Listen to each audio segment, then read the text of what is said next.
എൻ്റെ പ്രിയപ്പെട്ടവരെ, ഉടമ്പടി അതിൻ്റെ നിയോഗത്തിലല്ല, ഉടമ്പടി അതിൽ തന്നെയാണ് സന്തോഷത്തിൻ്റെ കാരണം. നമ്മൾക്ക് പലപ്പോഴും സന്തോഷം ഉണ്ടാകുന്നത് ഉടമ്പടിയിൽ നമ്മൾ വെച്ചിരിക്കുന്ന നിയോഗങ്ങൾ നിറവേറി കാണുമ്പോൾ നമുക്ക് വല്ലാത്ത സന്തോഷം ഉണ്ടാകും. അത് വലിയ കാര്യം തന്നെയാണ്. പക്ഷേ നമ്മൾ ദൈവത്തിൻ്റെ ഭാഗത്തു നിന്ന് ഉടമ്പടിയെ വീക്ഷിക്കുമ്പോൾ മറ്റൊരു പ്രതലമാണ് നമുക്ക് വെളിപ്പെടുത്തുന്നത്. എന്താണ് കാരണം? നമുക്ക് ലഭിച്ച നിയോഗങ്ങളിലാണ് നമുക്ക് സന്തോഷം തോന്നുന്നുണ്ടെങ്കിൽ നമ്മൾ ആനന്ദിക്കുന്നത് എന്തെങ്കിലും വസ്തുവകകളിലോ അല്ലെങ്കിൽ നമ്മുടെ സാമ്പത്തിക അഭിവൃദ്ധിയിലോ അല്ലെങ്കിൽ നമ്മുടെ ഭൗതികമായ ജീവിത നിലവാരത്തിൻ്റെ ഉയർച്ചയിലോ എന്തെങ്കിലും ആയിരിക്കും നമ്മൾ സന്തോഷിക്കുന്നത്. കാര്യം ജോലി കിട്ടിയാലും ജപ്തി നടപടി മാറിയാലും ഒക്കെ നമുക്കുണ്ടാകുന്നത് ഭൗതിക നേട്ടങ്ങളാണ്. അപ്പോൾ ഈ ഭൗതിക നേട്ടങ്ങളിലാണ് ഒരാൾ സന്തോഷിക്കണമെങ്കിൽ ദൈവത്തിന് ബേസിക്കായിട്ട് അവിടെ 2ാം സ്ഥാനമേ ഉള്ളൂ. ദൈവത്തിന് ഈ ഉടമ്പടി വിഷയത്തിൽ 1ാം സ്ഥാനം വരണമെന്നുണ്ടെങ്കിൽ നിങ്ങൾ ഉടമ്പടി എടുത്തത് തന്നെ ഒരു സന്തോഷത്തിൻ്റെ കാരണമാകണം. എന്തിനാണ് ഉടമ്പടി എടുത്തത് ചോദിച്ചാൽ ഉടനെ പറയാൻ കഴിയണം, എനിക്ക് ദൈവവുമായിട്ട് മുമ്പത്തേക്കാൾ ആഴമായ ഒരു റിലേഷന് വേണ്ടിയാണ് ഞാൻ ഉടമ്പടി എടുത്തത്. അത് സിമ്പിളാണ് സംഭവം. അപ്പോൾ ദൈവത്തിനാണ് 1ാം സ്ഥാനം വരണത്.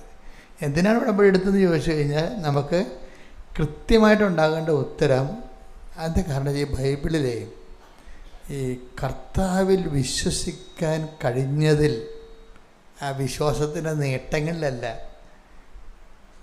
വിശ്വസത്തിൽ മാത്രം, അതായത് കർത്താവിൽ വിശ്വസിക്കാൻ കഴിഞ്ഞതിൽ അവനും കുടുംബവും സന്തോഷിച്ചു.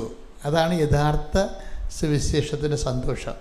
നടപടി പുസ്തകം 16:20-34 ഇവിടെ ശ്രദ്ധിക്കട്ടെ. ഹല്ലേലൂയ, ഹല്ലേലൂയ, ഹല്ലേലൂയ, ഹല്ലേലൂയ. യേശുവേ നന്ദി, ഹല്ലേലൂയ, ഹല്ലേലൂയ. അപ്പോസ്തല പ്രവർത്തനങ്ങൾ 16:34. ദൈവത്തിൽ വിശ്വസിച്ചതുകൊണ്ട് അവനും കുടുംബാംഗങ്ങളും അത്യന്തം ആനന്ദിച്ചു. ഇതാണ് ബേസിക് ജോയ് എന്ന് പറയുന്നത്. ബേസിക് ജോയ്, അടിസ്ഥാന സന്തോഷം. എന്താണത്? അത് ദൈവത്തിൽ നിന്ന് കിട്ടിയ എന്തെങ്കിലും വിടുതലോ. ഇപ്പം അയാളെ സംബന്ധിച്ചിടത്തോളം ഇയാൾ ഈ പാറാവുകാരനാണ്. പാറാവുകാരൻ്റെ ഒരു സാക്ഷ്യമാണ് ഈ ബൈബിൾ എഴുതിയിരിക്കുന്നത്. അപ്പം സാക്ഷ്യം എന്താ വെച്ചാൽ പാറാവുകാരന് സംഭവിച്ചത്, പെട്ടെന്ന് കൊടുങ്കാറ്റുണ്ടായി, വിളക്ക് കെട്ടുപോയി. അന്ന് ഈ എണ്ണ വിളക്കാണല്ലോ ഉപയോഗിക്കുന്നത്. പാറാവർ ജയിലിലാണ് സംഭവം, ജയിലിലാണ്. ഞാൻ റോമിൽ ധ്യാനിപ്പിക്കാൻ പോയപ്പോൾ പൗലോസ് രക്തസാക്ഷിയായ സ്ഥലത്ത് പോയി. അപ്പോഴവിടെ എന്നെ ഏറ്റവും ആകർഷിച്ചത് ആ 12,000 വർഷം പഴക്കമുള്ള പൗലോസിൻ്റെ കയ്യിൽ ഇട്ടിരുന്ന ചങ്ങല അവിടെ ചില്ലിട്ട് വെച്ചിട്ടുണ്ട്. ഈ ചങ്ങലയൊക്കെ ഇട്ടുകൊണ്ട് തന്നെയാണ് ഈ മനുഷ്യൻ ജയിലിൽ കിടന്നത്. ആ ജയിലിൽ കിടക്കുന്നതിൻ്റെ ഇടയിൽ ഈ തിമോത്തിയും കൂടെ ഉണ്ടായിരുന്ന ഫിലോമോൻ, പല ആൾക്കാരും ജയിലിൽ അദ്ദേഹത്തിൻ്റെ സഹതടവുകാരായിരുന്നു. അപ്പോൾ അവരുമായിട്ട് രാത്രി ഈ ജയിലിലെ കയ്യിൽ കിടക്കുന്ന ചങ്ങല കിലുക്കിക്കൊണ്ട് താളം പിടിച്ച് പാടും. അത് ഇയാൾ കേട്ടതാണ് ഈ പാറാവുകാരൻ പുറത്തു നിന്ന്. അപ്പോൾ വിളക്കുണ്ടായിരുന്നു. കുറച്ച് കഴിഞ്ഞപ്പോൾ പാട്ട് കൂടിയപ്പോൾ കൊടുങ്കാറ്റടിച്ച് വിളക്ക് കെട്ടുപോയി. അപ്പോൾ പാറാവുകാരൻ വാളെടുക്കുകയും തന്നെത്താൻ നെഞ്ചത്തിട്ട് കുത്താൻ പോയി. എന്താ കാര്യം? ഇങ്ങനെ വിളക്ക് കെട്ട് കഴിഞ്ഞാൽ അപ്പം തന്നെ തടവുകാർ രക്ഷപ്പെടും. അപ്പോൾ പിന്നെ ഇയാളെ അവർ വെട്ടിക്കൊല്ലുക വല്ലതും ചെയ്യും. ആര്? സർക്കാർ. അത് കാരണം അത് പേടിയായിട്ട് പുള്ളി തന്നെത്താൻ കുത്തി ചാകാൻ പോയി. അപ്പോൾ പൗലോസ് പറയും, സഹോദര അഹിതമൊന്നും കാണിക്കരുത്, ഞങ്ങൾ ഇവിടെ തന്നെ ഉണ്ടെന്ന് പറയും. ഇതോടുകൂടി പാറാവുകാരൻ്റെ ഐസി അടിച്ചു പോകും. പാറാവുകാരൻ പറയും, എന്തുകൊണ്ടാണ് ഇവർ ഓടാതിരുന്നത്? രക്ഷപ്പെടാൻ ആഗ്രഹിച്ചിട്ട് ഓടാതിരുന്നത് എന്തുകൊണ്ടാണ്? ഒരു ചോദ്യം. രണ്ടാമത്തെ ചോദ്യം, ഇവരെങ്ങനെയാണ് ഈ ചങ്ങലയിട്ട് പാടണത്? ചങ്ങല കാലിലും കയ്യിലും കിടക്കുമ്പോഴും കർത്താവിൻ്റെ പാട്ട് എങ്ങനെ പാടുന്നത്? ആരാണ് ഈ കർത്താവ് എന്ന് ചോദിച്ചിട്ട് ഇവർ ഞങ്ങളിവിടെ തന്നെ ഉണ്ടെന്ന് പറയുമ്പോൾ, നീ അഹിതമൊന്നും കാണിക്കണ്ടെന്ന് പറയുമ്പോൾ, പാറാവുകാരൻ ഇവരോട് ചോദിക്കും, നിങ്ങൾ പാടിയ കർത്താവ് ആരാണെന്ന് ചോദിക്കും. അതാണ് നമ്മുടെ സാക്ഷ്യം കണ്ടിട്ടാണ് മറ്റുള്ളവർ കർത്താവിനെ അറിയണത്. നിങ്ങൾ ആ ഭാഗം ഒന്ന് എടുത്തേ, ശ്രുതികട്ടെ. ഹല്ലേലൂയ, ഹല്ലേലൂയ, ഹല്ലേലൂയ. അപ്പോസ്തല പ്രവർത്തനങ്ങൾ 16-ാം അധ്യായം 25 മുതലുള്ള തിരുവചനങ്ങൾ. 25, 16, 25 നടപടി പുസ്തകം. അർദ്ധരാത്രിയോടടുത്ത് പൗലോസും സീലാസും കീർത്തനം പാടി ദൈവത്തെ സ്തുതിക്കുകയായിരുന്നു. തടവുകാർ അത് കേട്ടുകൊണ്ടിരുന്നു. അതാണ് വിഷയം. തടവുകാർ അത് കേട്ടുകൊണ്ടിരുന്നു. പെട്ടെന്ന് വലിയ ഒരു ഭൂകമ്പമുണ്ടായി. കാരാഗൃഹത്തിന്റെ അടിത്തറ കുലുങ്ങി. എല്ലാ വാതിലുകളും തുറക്കപ്പെട്ടു. എല്ലാവരുടെയും ചങ്ങലകൾ അഴിഞ്ഞു വീണു. കാവൽക്കാരൻ ഉണർന്നപ്പോൾ കാരാഗൃഹ വാതിലുകൾ തുറന്നു കിടക്കുന്നത് കണ്ടു. തടവുകാരെല്ലാം രക്ഷപ്പെട്ടുവെന്ന് വിചാരിച്ച് അവൻ വാളൂരി ആത്മഹത്യക്കൊരുങ്ങി. എന്നാൽ പൗലോസ് വിളിച്ചു പറഞ്ഞു, സാഹസം കാണിക്കരുത്, ഞങ്ങൾ എല്ലാവരും ഇവിടെ തന്നെയുണ്ട്. വിളക്ക് കൊണ്ടുവരാൻ വിളിച്ചു പറഞ്ഞിട്ട് അവൻ അകത്തേക്കോടി. പേടിച്ചു വിറച്ച് അവൻ പൗലോസിന്റെയും സീലാസിന്റെയും കാൽക്കൽ വീണു. അവരെ പുറത്തേക്ക് കൊണ്ടുവന്ന് അവൻ ചോദിച്ചു, യജമാനന്മാരെ, രക്ഷ പ്രാപിക്കാൻ ഞാൻ എന്ത് ചെയ്യണം?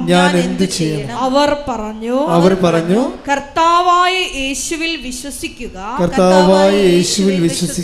നീയും നിന്റെ കുടുംബവും രക്ഷ പ്രാപിക്കും. അപ്പോഴേ നിത്യരക്ഷ ലഭിച്ചു. ഈ പറവുകാരൻ പൗലോസിനെ വീട്ടിൽ കൊണ്ടുപോയി ഭക്ഷണം കൊടുത്തിട്ട് കർത്താവിനെ കുറിച്ച് കൂടുതൽ ചോദിച്ച് മനസ്സിലാക്കും. ആ ഒരു രാത്രി കൊണ്ട് തന്നെ അവന് അഭിഷേകം കിട്ടിയിട്ട് അവൻ പൗലോസിലേക്ക് എന്തെങ്കിലും സ്നാനം സ്വീകരിക്കും. എന്നിട്ടാണ് ഇവൻ പറയണത്, കർത്താവിൽ വിശ്വസിക്കാൻ കഴിഞ്ഞതിൽ എന്ന് വെച്ച് കഴിഞ്ഞാൽ നിത്യരക്ഷ ലഭിച്ചതിൽ. അല്ല ജോലി കിട്ടി, വീട് കിട്ടി, ജപ്തി മാറി എന്നല്ല പ്രശ്നം.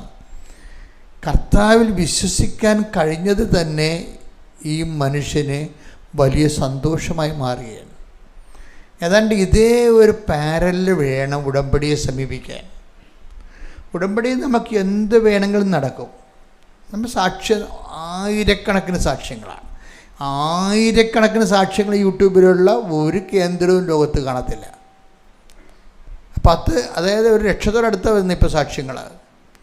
അപ്പം ഉടമ്പടിയിൽ എന്തും നടക്കും. പക്ഷെ അതല്ല വിഷയം. ഉടമ്പടിയിൽ നടക്കേണ്ട കാര്യം എന്താണ്? കർത്താവുമായി ആഴമായി ബന്ധമുണ്ടാകുമ്പോഴേ അതൊരു സന്തോഷത്തിൻ്റെ കാരണമാകണം. പ്രാർത്ഥിക്കുക, കർത്താവായ ദൈവമേ, ഉടമ്പടിയിലൂടെ അങ്ങുമായി ആത്മാർത്ഥവും ആഴവുമായ ആത്മബന്ധത്തിനായി ഞങ്ങളെ വിളിച്ചതിന് നന്ദി പറയുന്നു. യേശുവേ സ്തോത്രം, നന്ദി, യേശുവേ ആരാധന. ശ്രദ്ധിക്കട്ടെ. ഹല്ലേലൂയ, ഹല്ലേലൂയ, ഹല്ലേലൂയ, ഹല്ലേലൂയ. മഹത്വം, മഹത്വം, ആരാധന, ആരാധന.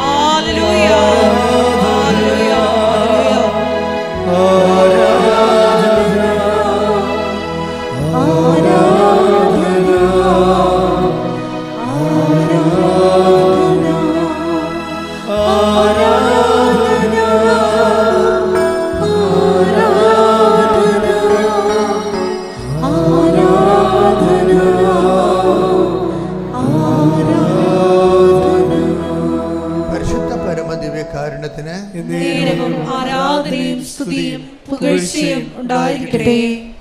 കഴിഞ്ഞ ദിവസങ്ങളിലെ റോജൻ ആറനാട്ടുകര തൃശ്ശൂർ, അവിടെ നിന്നൊരു സാക്ഷ്യമുണ്ടായി.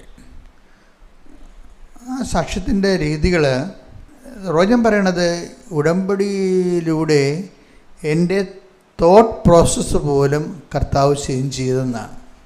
വളരെ ഇവാലുവേറ്റ് ചെയ്തുകൊണ്ടൊരു സാക്ഷ്യമാണ്. ഫാക്റ്റ് ഇങ്ങനെ പറയണതല്ല, എല്ലാ സാക്ഷ്യങ്ങളിലും ഫാക്റ്റ് പറയണതാണ്. അവർക്ക് സംഭവിച്ച വിഷയങ്ങൾ അവർ അതുപോലെ പറയും.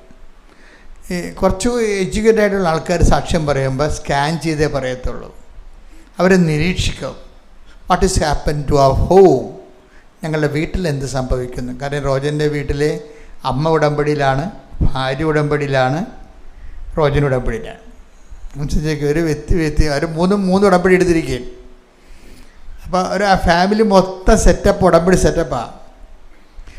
ഇങ്ങനെ വരുമ്പോൾ ഉണ്ടാകുന്ന ഗുണമെന്ന് വെച്ച് കഴിഞ്ഞാൽ ഇവരെല്ലാവരും ഉടമ്പടി മാത്രമല്ല, ഈ ഉടമ്പടി ധ്യാനങ്ങൾ കൃത്യമായും കൂടുന്നവരാണ്. കാര്യം റോജൻ്റെ സംസാരത്തിൽ നിന്ന് ധ്യാനത്തിൻ്റെ കുറേ പോയിൻറ്റ്സ് ആ മനുഷ്യൻ റീകളക്ട് ചെയ്യുന്നുണ്ട്. അതായത് ഞാൻ പറഞ്ഞിട്ടുള്ള കാര്യങ്ങൾ, അതായത് ഉടമ്പടി എന്ന് പറഞ്ഞ വാഗ്ദാനം പ്രാപിക്കുകയാണ്, അതൊരു ജീവിത രീതിയാണ്. ഉണ്ടാ ഉടമ്പടി എന്ന് പറയുന്നത് നൊവേന പോലെ എന്തെങ്കിലും ഒരു പ്രാർത്ഥനയിൽ എന്തെങ്കിലും വിഷയം നടക്കാൻ വേണ്ടി നമ്മൾ കാണിക്കുന്ന പ്രാർത്ഥനയുടെ പദ്ധതിയല്ല, അതൊരു ജീവിത രീതിയാണ്. ദൈവവുമായി ഉടമ്പടി ചെയ്തുകൊണ്ട് ഒരു ജീവിത രീതിയാണ്, വേ ഓഫ് ലൈഫാണ്. ഈ വേ ഓഫ് ലൈഫാണെന്നുള്ള സംഭവം അടുത്ത നൂറ്റാണ്ടിലും ഇതിനേക്കാൾ ജ്വലിക്കാൻ സാധ്യതയുണ്ട്. കാര്യം ഇതിൽ നിന്ന് നിങ്ങൾക്കത് തോന്നണുണ്ടോ ഇത് കൃപാസനം വഴി നിൽക്കുമെന്ന്? അപ്പം മാതാവ് ജീവനോടെ പ്രത്യക്ഷപ്പെട്ടിരിക്കുന്ന കാരണം ഈ പ്രത്യക്ഷീകരണ സഭ പഠിക്കും. കാര്യം ഇത്രയും ഇപ്പോൾ ലൂർദും ഫാത്തിമയും എന്തെല്ലാം പ്രത്യക്ഷീകരണം നടന്നെങ്കിലും ലക്ഷക്കണക്കിന് മനുഷ്യരാണ് ഭൂഗോളത്തിൻ്റെ എല്ലാ ഭൂഖണ്ഡങ്ങളും ഇരുന്നുകൊണ്ട് പ്രത്യക്ഷീകരണ സഭ പഠിക്കണമെന്ന് രാവിലെ എഴുന്നേറ്റ് പ്രാർത്ഥിക്കുന്നത്. Praise the Lord. അത് മനസ്സിലാകണം. ലക്ഷക്കണക്കിന് മനുഷ്യരെ ഭൂഗോളത്തിൻ്റെ എല്ലാ സ്ഥലങ്ങളിലും. അടുത്ത പ്രാവശ്യം ഞങ്ങൾ സൗത്ത് ആഫ്രിക്ക പോവുകയാണ്. അപ്പോൾ സൗത്ത് ആഫ്രിക്കയിൽ എന്താണ്, ഒരു ഉടമ്പടി സമൂഹം അവിടെ ജീവിക്കുന്നുണ്ട്. അവരാണ് ഉടമ്പടി ധ്യാനത്തിന് വിളിക്കണത്. അതെന്താ വിഷയം എന്ന് പറയണത്, ഓരോ സ്ഥലത്തും ലോകത്തിൻ്റെ എല്ലാ ഭൂഖണ്ഡങ്ങളിലും ഉടമ്പടി കൂട്ടായ്മ രൂപപ്പെട്ടിട്ട് അവരെല്ലാം രാവിലെ എഴുന്നേൽക്കുമ്പോൾ ലക്ഷക്കണക്കിന് മനുഷ്യർ പ്രത്യക്ഷീകരണ പ്രാർത്ഥനയിലൂടെ മാതാവിൻ്റെ പ്രത്യക്ഷീകരണം. ഇപ്പോൾ റോജൻ തന്നെ സാക്ഷ്യം തുടങ്ങണം അങ്ങനെയാണ്. എങ്ങനെ തുടങ്ങണം? മാതാവിൻ്റെ പ്രത്യക്ഷീകരണത്തിന് എന്നെ സാക്ഷിയാക്കിയതിന് ഞാൻ നന്ദി പറയണം. അതാണ് എൻ്റെ രീതി എന്ന് പറയുന്നത്. അവർക്ക് കാര്യങ്ങൾ അറിയാം. കുറേ നാൾ ഉടമ്പടിയുമായിട്ട് ജീവിച്ചു കഴിയുമ്പോൾ എന്താണ് ഉടമ്പടി, എന്തിനാണ് ഉടമ്പടി എന്നൊക്കെ അവർക്കറിയാം. അവരുടെ ലിമിറ്റഡ് ആയിട്ടുള്ള ഒരു കുടുംബാവശ്യത്തിന് വേണ്ടിയല്ല, അത് ഈസിയായിട്ട് നടക്കുന്ന കാര്യമാണ്. മറിച്ച് എന്താണ്, മാതാവിൻ്റെ പ്രത്യക്ഷീകരണത്തിൻ്റെ സാക്ഷി എന്ന് പറഞ്ഞേ. അപ്പോൾ ഉടമ്പടി എടുക്കാൻ നിങ്ങൾ ഉറങ്ങിക്കിടക്കണമെന്ന് വിചാരിച്ചോ? നിങ്ങൾ എഴുന്നേൽക്കുമ്പോൾ നിങ്ങൾ ആരാണെന്ന് ചോദിച്ചാൽ പറയണം, ഞാൻ ഉടമ്പടിയിലൂടെ മാതാവിൻ്റെ പ്രത്യക്ഷീകരണത്തിൻ്റെ സാക്ഷിയാകാൻ ദൈവവിളി സ്വീകരിച്ച ആളാണ്. ഇതൊരു ദൈവവിളിയാണ്. കവനൻ്റെ ഒരു ദൈവവിളിയാണ് ശരിക്കും. എന്ന് വെച്ചാൽ സുനിശ്ചിതമായും ചട്ടപ്പടിയും ചിട്ടപ്പടിയുമുള്ള രീതിയിൽ നമ്മൾ ദൈവത്തോട് ജീവിക്കുകയാണ്. രാവിലെ 5:30 ലൈഫ് തുടങ്ങും. കഴിഞ്ഞ ദിവസം ശ്രേയ എന്നും പറഞ്ഞൊരു മോള് സാക്ഷ്യം പറഞ്ഞു. എനിക്ക് ചില സമയത്ത് തോന്നുകയെ ഈ ആൾക്കാർ സാക്ഷ്യം പറയുമ്പോൾ എനിക്ക് ചില സമയത്ത് ഒരു ഡിസ്റ്റർബൻസ് ഉണ്ടാവും. എന്താ ഡിസ്റ്റർബൻസ് എന്ന് പറയുന്നത്, ഈ സാക്ഷ്യം പറയുന്ന ആൾക്കാരെല്ലാം കാനഡയിലുള്ളതും അമേരിക്കയിലുള്ളതും അതുപോലെ തന്നെ കാസർഗോഡുള്ളതും ട്രിവാൻഡ്രത്തുള്ളതും ഇടുക്കിയിലുള്ളതും ഒക്കെയാണ്. അപ്പം ഞാൻ അവർക്ക് ഈ ആലപ്പുഴക്കാർക്ക് ഉടമ്പടിയൊന്നും ഇല്ലേ? അപ്പോൾ എന്താ പ്രശ്നം, എൻ്റെ മനസ്സിൽ എപ്പോഴും തോന്നുന്ന ഒരു വിഷയം എന്ന് പറയുന്നത്, ഈ ആലപ്പുഴക്കാർക്ക് പെട്ടെന്ന് ഇങ്ങനെ വന്നാൽ മതിയല്ലോ. അപ്പോൾ കൂടുതൽ കഷ്ടപ്പെട്ട് വരുന്നവർക്കായി, ഇപ്പോൾ നിങ്ങൾക്കൊക്കെ നിങ്ങളിവിടെ വരണമെങ്കിൽ ചിലരൊക്കെ 3 മണിക്ക് വെളുപ്പിനെ തന്നെ എഴുന്നേറ്റ് റെഡിയാകണം അല്ലേ? 3 മണിക്ക് എഴുന്നേക്ക്. അത് 3 മണിക്ക് എഴുന്നേറ്റാൽ മാത്രമേ നമുക്ക് ഇവിടെ കൃത്യസമയത്ത് ആ വണ്ടി കർത്തമാരുടെ ഇവിടെ വന്ന് നിൽക്കത്തുള്ളൂ. അപ്പം അത്രയും കഷ്ടപ്പെട്ട് വരണത് കാരണം ദൈവം നിങ്ങൾ പ്രാർത്ഥിച്ചില്ലെങ്കിലും നിങ്ങളുടെ ഫിസിക്കൽ അപ്പിയറൻസ് ഇൻവോൾവ്മെൻറ്റും കാണുമ്പോൾ തന്നെ ദൈവം നിങ്ങളെ ഹെൽപ്പ് ചെയ്യും. പക്ഷേ ആ ബോധം നമുക്ക്, അതായത് ഇതിൻ്റെ അകത്ത് ഇൻവെസ്റ്റ്മെൻ്റ് ഒരു പ്രോബ്ലമാണ്. ദൈവമായിട്ടുള്ള. ഇപ്പം ഞാൻ പണ്ട് വള്ളക്കാരുടെ പ്രാർത്ഥന നടത്തുമായിരുന്നു. ഞാൻ ഈ കടലോര കൺവെൻഷൻ നടത്തിയിരിക്കുന്ന കാലത്ത് 10 കൊല്ലം ഈ വള്ളക്കാർക്ക് എൻ്റെ അടുത്ത് പ്രാർത്ഥിക്കാൻ വരും. അപ്പോഴേ പ്രാർത്ഥിക്കാൻ വരുമ്പോൾ കൂടുതൽ മത്സ്യം കിട്ടുന്ന ആർക്കാണെന്ന് ഞാൻ നോക്കണ ആർക്കാണ്? അത് കൊല്ലത്തുകാർക്കും ചാവക്കാടുകാർക്കൊക്കെ. അപ്പം എന്താ വെച്ചാൽ എന്തുമാത്രം കഷ്ടപ്പെട്ട് ഇത് ഇൻവെസ്റ്റ് ചെയ്യുന്നു. അങ്ങനെയാണ് ഇതിൻ്റെ അകത്ത് ഒരു അനുപാതം കണ്ടിരിക്കുന്നത്. ഞാൻ പറഞ്ഞ പക്ഷെ അത് നടപടി ശരിയല്ലല്ലോ. അപ്പം നാട്ടുകാരെന്ത് ചെയ്യും? അപ്പം എന്ത് വിഷയത്തിൽ ഈ നമ്മളിപ്പോൾ നാട്ടുകാരായാലും അല്ലെങ്കിൽ നാട്ടിന് പുറത്തുള്ള ആൾക്കാരായാലും ശരി, ചെയ്യേണ്ടതെന്ന് വെച്ച് കഴിഞ്ഞാൽ ഇതിനകത്ത് ഇൻവെസ്റ്റ്മെൻറ്റാണ് പ്രോബ്ലം. നാട്ടുകാരായാലും അല്ലെങ്കിൽ നാട്ടിന് പുറത്തുള്ള ആൾക്കാരായാലും ശരി, ചെയ്യേണ്ടതെന്ന് വെച്ച് കഴിഞ്ഞാൽ ഇതിനകത്ത് ഇൻവെസ്റ്റ്മെൻറ്റാണ് പ്രോബ്ലം. ഉടമ്പടിയിൽ വരുന്നത് എപ്പോഴും ഇൻവെസ്റ്റ്മെൻറ്റ് എന്ന് പറഞ്ഞാൽ എന്താണ്? നമ്മുടെ ഇൻവോൾവ്മെൻറ്റ് എന്ന് വെച്ചാൽ നമ്മളുടെ പങ്കാളിത്തം, ഉടമ്പടിയിലുള്ള നമ്മുടെ പങ്കാളിത്തം. ഇപ്പോൾ കഴിഞ്ഞ ദിവസം ശ്രേയ എന്ന് പറഞ്ഞൊരു മോൾ സാക്ഷ്യം പറഞ്ഞ് ഞാൻ പറഞ്ഞില്ലേ. അപ്പോൾ അവർ ഈ നാട്ടുകാരത്തെയാണ്, ഇത് ജസ്റ്റ് അപ്പുറത്തെ നാടാണ്, ഗ്രാമമാണ്, ചെത്തി എന്ന് പറയും. അപ്പം ഞാൻ അവിടെയാണ് ഈ കടലോരം നടത്തിക്കൊണ്ടിരുന്നത് 5-10 കൊല്ലം ആ കടലിൽ. അപ്പോൾ അന്നൊക്കെ ഈ ശ്രേയ ഒന്നും ജനിച്ച് കാണത്തില്ല. കാര്യം ഞാൻ 90-കളിലാണ് നടത്തിയത്. ഇവരിപ്പോൾ ഒരു ബിടെക്കുകാരത്തെയാണ്. അവർക്ക് 24 വയസ്സുണ്ട്. 24 വയസ്സൊന്നും വരല്ല. ഞാൻ 30 കൊല്ലം മുമ്പ് നടത്തിയതാണ്, 90 തൊട്ട് 2000 വരെ. അപ്പോൾ എന്താ വിഷയമെന്ന് പറയണത്, ഇവർ ഉടമ്പടി എടുക്കാമെന്ന് തോന്നിയെങ്കിലും ഇവരത് എടുക്കാൻ വരട്ടെ, എനിക്ക് 5:30 എഴുന്നേറ്റ് പരിചയമില്ല. അതാണ് അവരുടെ പ്രശ്നം. 5:30 എഴുന്നേറ്റ് പരിചയമില്ല, പിന്നെ ദിവസവും പള്ളിയിൽ പോയും പരിചയമില്ല. അപ്പോൾ ഉടമ്പടി എടുത്തു കഴിഞ്ഞാൽ 5:30 എഴുന്നേൽക്കണം, ദിവസവും പള്ളിയിൽ പോകണം. അത് അവളെ കൊണ്ട് നടക്കത്തില്ല. അങ്ങനെ ഒരു ചിട്ടയില്ല ജീവിതത്തിൽ. അപ്പം അതുകൊണ്ട് പാടാണ്. അപ്പം തെറ്റിപ്പോയാൽ അത് പ്രശ്നമാണോ? അതുകൊണ്ട് ഉടമ്പടി എടുക്കണ്ട. അമ്മ ഉടമ്പടി എടുത്തിട്ടുണ്ട്, അവരുടമ്പടി എടുത്തില്ല.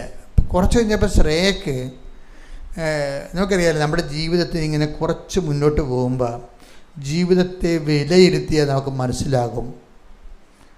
ജീവിതത്തെ നമ്മൾ നിഷ്പക്ഷമായിട്ട് വിലയിരുത്തിയാൽ നിങ്ങളുടെ കല്യാണം, ജോലി, നിങ്ങളുടെ പ്രൊമോഷൻ, നിങ്ങളുടെ യാത്ര, നിങ്ങളുടെ കുടുംബജീവിതം, അതിന് വരുന്ന ബാധ്യതകൾ, അതിന് വരുന്ന തടസ്സങ്ങൾ, അതിന് വരുന്ന ഭാരങ്ങൾ എല്ലാം നമ്മളിങ്ങനെ അരിച്ചൊക്കെ ഗുണിച്ചൊക്കെ നോക്കിക്കഴിഞ്ഞാൽ നിങ്ങൾക്ക് ബുദ്ധിയുള്ളവരാണെങ്കിൽ ഒരു കാര്യം മനസ്സിലാകും. എന്താ കാര്യം? പല കാര്യങ്ങളും നമ്മൾക്ക് ഒറ്റയ്ക്ക് നടക്കത്തില്ല. അതാണ് വിഷയം. ജീവിതത്തെ നിഷ്പക്ഷമായിട്ട് വിലയിരുത്തി നോക്കിക്കോ. പല കാര്യങ്ങളും ഒറ്റയ്ക്ക് നടക്കത്തില്ല. അങ്ങനെയാണ് ജീവിതം ദൈവം ഡിസൈൻ ചെയ്തിരിക്കുന്നത്. ഇപ്പം ദൈവത്തിനൊരു പങ്കാളിത്തം കിട്ടാൻ വേണ്ടിയാണ് പലപ്പോഴും നമ്മുടെ ജീവിതത്തിൽ, ഇപ്പം നിങ്ങൾക്കറിയാമല്ലോ, ഉടമ്പടി എടുക്കുമ്പോൾ നമുക്ക് ഉണ്ടാകുന്ന ഒരു സത്യസന്ധമായ ജീവിതത്തിൽ ഉടമ്പടി എടുക്കുമ്പോൾ നമുക്കുണ്ടാകുന്നൊരു വിഷയം എന്താ? ആൾക്കാർക്ക് ഉണ്ടാകുന്ന അനുഭവം എന്താ? ഉടമ്പടി എന്ത് അനുഭവം തന്നെന്ന് ചോദിച്ചു കഴിഞ്ഞാൽ, നിങ്ങൾ പറയുന്ന അനുഗ്രഹങ്ങളെക്കുറിച്ചല്ല ചിലർ പറയണത് മാതാവ് ഞങ്ങളുടെ വീട്ടിലെ ഒരു അംഗം പോലെ തോന്നിയെന്നാണ്. അത് ഈ കിടിലനാണ് ശരിക്കും. മാതാവ് അമ്മയുടെ ഒരു ഡിസൈൻ അങ്ങനെയാണ്, ദൈവം അങ്ങനെ ഡിസൈൻ ചെയ്തിരിക്കണത്. അതാണ് ബൈബിൾ തുറക്കുമ്പോൾ പറയണത്, കാനായിലൊരു വിവാഹാഘോഷം നടന്നു, യേശുവിൻ്റെ അമ്മയും ഒരു കുടുംബാംഗം പോലെ അവിടെ ഉണ്ടായിരുന്നു. നേരത്തെ ഉണ്ടായിരുന്ന ആളാണത്. അവിടെ യേശു ശിഷ്യന്മാരും ക്ഷണിക്കപ്പെട്ടിരുന്നു എന്നാണ് പറയണത്. യേശു ശിഷ്യന്മാരും വിരുന്നുകാരെ പോലെ വന്നു ചേർന്ന ആൾക്കാരാണ്. പക്ഷെ അമ്മയെക്കുറിച്ച് പറഞ്ഞാൽ അങ്ങനെയല്ല, വീട്ടുകാരത്തിയായിട്ട് അവിടെ ഉണ്ടായിരുന്നു. ഈ ഒരു വ്യത്യാസം ഉണ്ട് ശരിക്കും. അമ്മ വീട്ടുകാരത്തിയാണ്. നമുക്ക് കുറച്ച് കഴിയുമ്പോൾ നിങ്ങൾക്കത് തോന്നണം, മാതാവുമായിട്ട് ജീവിക്കുമ്പോൾ തോന്നണം, മാതാവ് ഞങ്ങളുടെ കുടുംബത്തിലെ ഒരു അംഗമാണെന്ന്. അമ്മ കുടുംബത്തിലെ അംഗമായത് കൊണ്ടാണ് ഇപ്പം റോജൻ്റെ സാക്ഷ്യത്തിൽ ഒരു പോയിൻ്റ്, കുറേ പോയിൻറ്റ്സുകളുണ്ട്. അതിൽ ഒരു പോയിൻ്റ് എന്ന് പറയണത്, അദ്ദേഹം പറയണത് അച്ഛൻ്റെ ക്ലാസ്സുകളിലെ വാഗ്ദാനം പ്രാപിക്കാനുള്ളതാണല്ലോ ഉടമ്പടി എന്ന് പറയണത്. അപ്പോൾ വാഗ്ദാനം പ്രാപിക്കുമ്പോൾ ഫസ്റ്റ് ഗഡു എന്ന് പറഞ്ഞാൽ എന്താണ്? ചെങ്കടൽ കടക്കുകയാണ്. എന്നിട്ട് അദ്ദേഹം തന്നെ പറയും, അത് ആ ചെങ്കടലിലെ പ്രോസസ്സ് കഴിഞ്ഞാൽ നമ്മുടെ പാപങ്ങളെല്ലാം ഒഴിവായി നമ്മൾ ക്ലീനാകും എന്ന് പറയും. പക്ഷേ എനിക്കിതുവരെ അത് പറ്റിയിട്ടില്ല. അത് സ്വന്തമായിട്ട് പറയണം. എനിക്കിതുവരെ പറ്റിയിട്ടില്ല. മൊത്തം പാപങ്ങൾ ഒഴിവാക്കി ജീവിക്കാൻ പറ്റുമെന്ന് ഞാൻ പരിശ്രമിച്ചുകൊണ്ടിരിക്കുകയാണ്. ആ പരിശ്രമം തന്നെ മതിയാവും ശരിക്കും ദൈവതിരുസന്നിധിയിൽ ഒരു നല്ല മാർക്ക് വീഴാൻ. പക്ഷേ എനിക്ക് അങ്ങനെയുള്ളവരോട് പറയാനുള്ളത്, ഈ പാപം ഒഴിവാക്കുക എന്നുള്ളത് ഒരു വലിയ ആനക്കാര്യമല്ല ശരിക്കും പറഞ്ഞാൽ. കാര്യം ഈ ബൈബിൾ ഡിസൈൻ ചെയ്തിരിക്കുന്നത് എങ്ങനെയാണെന്ന് അറിയാമോ? Not by merit but by ഗ്രേസിലാണ്. അതായത് നമ്മളുടെ ഒരു കഴിവിനെ ബൈബിള് അതിൻ്റെ ഒരു പ്രാഥമികമായ ഇൻവെസ്റ്റ്മെൻ്റായിട്ട് മാത്രമേ എടുക്കുന്നുള്ളൂ. നമ്മൾ വിചാരിക്കുന്നത് നമ്മൾ തന്നെ കഷ്ടപ്പെട്ട് നമ്മൾ തന്നെ ഇങ്ങനെ പാപകരമായ എല്ലാ അവസ്ഥകളെയും പരിത്യജിച്ചുകൊണ്ട് നമ്മൾ വിശുദ്ധിയിലേക്ക് ശ്രമിക്കണം. ദർശക നമുക്ക് ശ്രമിക്കാം. നമുക്ക് ശ്രമിച്ചാലും ഇതിൻ്റെയൊക്കെ വരുന്നൊരു വിഷയം എന്ന് പറയണത്, ദൈവം സഹകരിക്കുന്നില്ല എന്നുണ്ടെങ്കിൽ നമ്മൾ തീർച്ചയായിട്ടും ഇപ്പോൾ ഒരു കടൽ നമ്മൾ നീന്തി കയറി അടുത്ത കടൽ മൂന്നാമത്തെ തിരക്ക് നമ്മൾ മുങ്ങിപ്പോവും. എന്താ വിഷയം എന്ന് പറയുന്നത്? ദൈവം തന്നെയാണ് ഹെൽപ്പ് ചെയ്യേണ്ടത്. അതുകൊണ്ട് ബൈബിളിൽ എപ്പോഴും ഉണ്ടാകും, ഇപ്പോൾ നിങ്ങൾ ഈ പാപകരമായ ജീവിതത്തിൽ നിന്ന് രക്ഷപ്പെടാൻ വേണ്ടി പരിശ്രമിക്കുമ്പോൾ തന്നെ നിങ്ങൾ ഓർക്കണം, എന്താ കാര്യം? നിങ്ങൾ പരിശ്രമിക്കുന്നത് മാത്രമല്ല വിഷയം, മറിച്ച് എന്താണ്? അതാണ് ഈശോയുടെ പ്രാർത്ഥനയിൽ ഒരു സംഭവമുണ്ട്, ഞങ്ങളെ പ്രലോഭനത്തിൽ, അതാണ് സംഭവം. അപ്പോൾ ദൈവം വിചാരിച്ചാൽ നമ്മളെ ഹെൽപ്പ് ചെയ്യാൻ പറ്റുമോ എന്നുള്ളൊരു പ്രൊവിഷൻ അവിടെ കിടക്കുന്നുണ്ട്. അത് നിങ്ങൾ യൂസ് ചെയ്യണം. കാര്യം ഈ പ്രലോഭനത്തിൽ ഉൾപ്പെടാതെ ജീവിക്കാൻ ഇപ്പം ചില ബിസിനസ്സുകാർക്ക് ഭയങ്കര അവർക്കറിയാം, അവർ 2-3 പുസ്തകങ്ങളൊക്കെ സൂക്ഷിക്കുന്ന ആൾക്കാരാണ്. ഗവൺമെൻറ്റിനെ കാണിക്കാൻ ഒരു കാരണം, കൂട്ടുകച്ചവടക്കാരനേക്കാൻ വേറെ പുസ്തകം, കുടുംബക്കാരെ കാണിക്കാൻ വേറെ 3 പുസ്തകമൊക്കെ ഉപയോഗിക്കുക ആൾക്കാർ. എല്ലാവരും ഒന്നും ഞാൻ പറയണില്ല, ചില ആൾക്കാർ അങ്ങനെ ചെയ്യുന്നുണ്ട്. ഈ കൂട്ടുകച്ചവടക്കാരാണെങ്കിൽ അപ്പോൾ കച്ചവടം നോക്കണ ഒരാളായിരിക്കും, ചിലപ്പോൾ മറ്റുള്ളവർ അതിൻ്റെ അകത്ത് പണം മുടക്കിയതുണ്ടായിരുന്നു. അപ്പോൾ അവരെ കാണിക്കാൻ വേണ്ടി ഒരു പുസ്തകം ഉപയോഗിക്കും. കുടുംബത്തിൽ ഒന്ന് ഷെയർ എടുത്തിട്ടായിരിക്കും കുടുംബത്തിന് വേണ്ടിയായിരിക്കും കുടുംബത്തിൻ്റെ കച്ചവടം നടക്കുന്നത്. അപ്പോൾ കുടുംബക്കാരെ കാണിക്കാൻ വേണ്ടി വേറെ കണക്കുണ്ടാക്കും, ഇനി ടാക്സുകാരെ കാണിക്കാൻ വേറെ കണക്കുണ്ടാക്കും. അപ്പോൾ ഇങ്ങനെ ഒരു ബിസിനസ്സുകാരന് രക്ഷപ്പെടാൻ പറ്റത്തില്ലേ? അവൻ എപ്പോഴും ഇതുപോലെ കള്ളക്കണക്കുകൾ എഴുതി പല പുസ്തകങ്ങളുണ്ടാക്കി അവന് ജീവിക്കാൻ പറ്റത്തുള്ളൂ എന്ന് ചോദിച്ചാൽ കർത്താവിന് ഒരു ഉത്തരം പറയുന്നുണ്ട്. എപ്പോഴും നീ പ്രൂഡൻ്റ് ആയിരിക്കണം, അത് സംശയമില്ല. നിൻ്റെ കണക്കുകളിലൊക്കെ നീ കാണിക്കേണ്ടത് വിവേകമാണ് കാണിക്കേണ്ടത്, അത് സംശയമില്ല. പക്ഷേ കാര്യം ചില നഷ്ടങ്ങൾ നമുക്ക് കണക്കിൽ പെടുത്താൻ പറ്റത്തില്ല. പിന്നെ അതിനെ കോമ്പൻസേറ്റ് ചെയ്യാൻ വേണ്ടി വേറെ എന്തെങ്കിലും ആഡ് ചെയ്യേണ്ടി വരും. അപ്പോൾ ഇങ്ങനെയൊക്കെ കുറേ ബിസിനസ് ലോകത്ത് അതിൻ്റേതായിട്ടുള്ള കുറേ ബുദ്ധിമുട്ടുകളൊക്കെ ഉണ്ട് ശരിക്കും. അപ്പോൾ അതുകൊണ്ട് ഈശോ എന്നാ പറഞ്ഞിട്ടുണ്ടെങ്കിൽ നീ ആവശ്യമില്ലാത്ത കാര്യങ്ങളെ ഓർത്ത് ഓവർ പ്രാധാന്യം കൊടുത്ത് വിഷമിക്കരുത്. മറിച്ച് നീ എന്താണ്, നിനക്ക് പറ്റുന്നില്ല എങ്കിലേ നീ അത് എൻ്റെ കൃപയിൽ ആശ്രയിക്കാൻ പറഞ്ഞിരിക്കണം.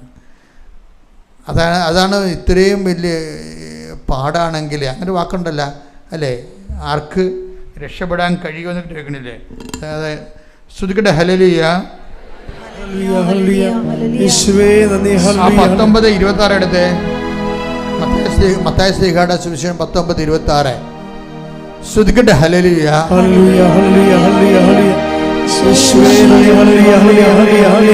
മത്തായി 19:25-26 ശിഷ്യന്മാർ ഇത് കേട്ട്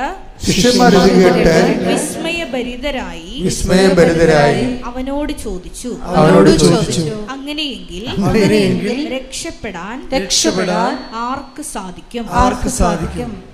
യേശു അവരെ നോക്കി പറഞ്ഞു, മനുഷ്യർക്ക് ഇത് അസാധ്യമാണ്, എന്നാൽ ദൈവത്തിന് എല്ലാം സാധ്യമാണ്. അപ്പം ഇതുകൊണ്ട് എന്താ വിഷയം അച്ഛൻ ഉദ്ദേശിക്കുന്നത് എന്താണെന്ന് വെച്ച് കഴിഞ്ഞാൽ, ഈ മനുഷ്യർക്ക് ഇത് അസാധ്യമാണ് എന്നാൽ ദൈവത്തിന് എല്ലാം സാധ്യമാണ് എന്ന് പറയുന്ന ആ ഒരു sentence it is equal to not by merit but by grace ആണ്. അത് എൻ്റെ കൂടെയാണ്, നിങ്ങളുടെ കഴിവ് കൊണ്ടല്ല, ദൈവത്തിൻ്റെ കൃപ. ഈ ബൈബിളിൽ ഈ വാക്ക് പലതരത്തിൽ ഇങ്ങനെ പറഞ്ഞുകൊണ്ടിരിക്കും.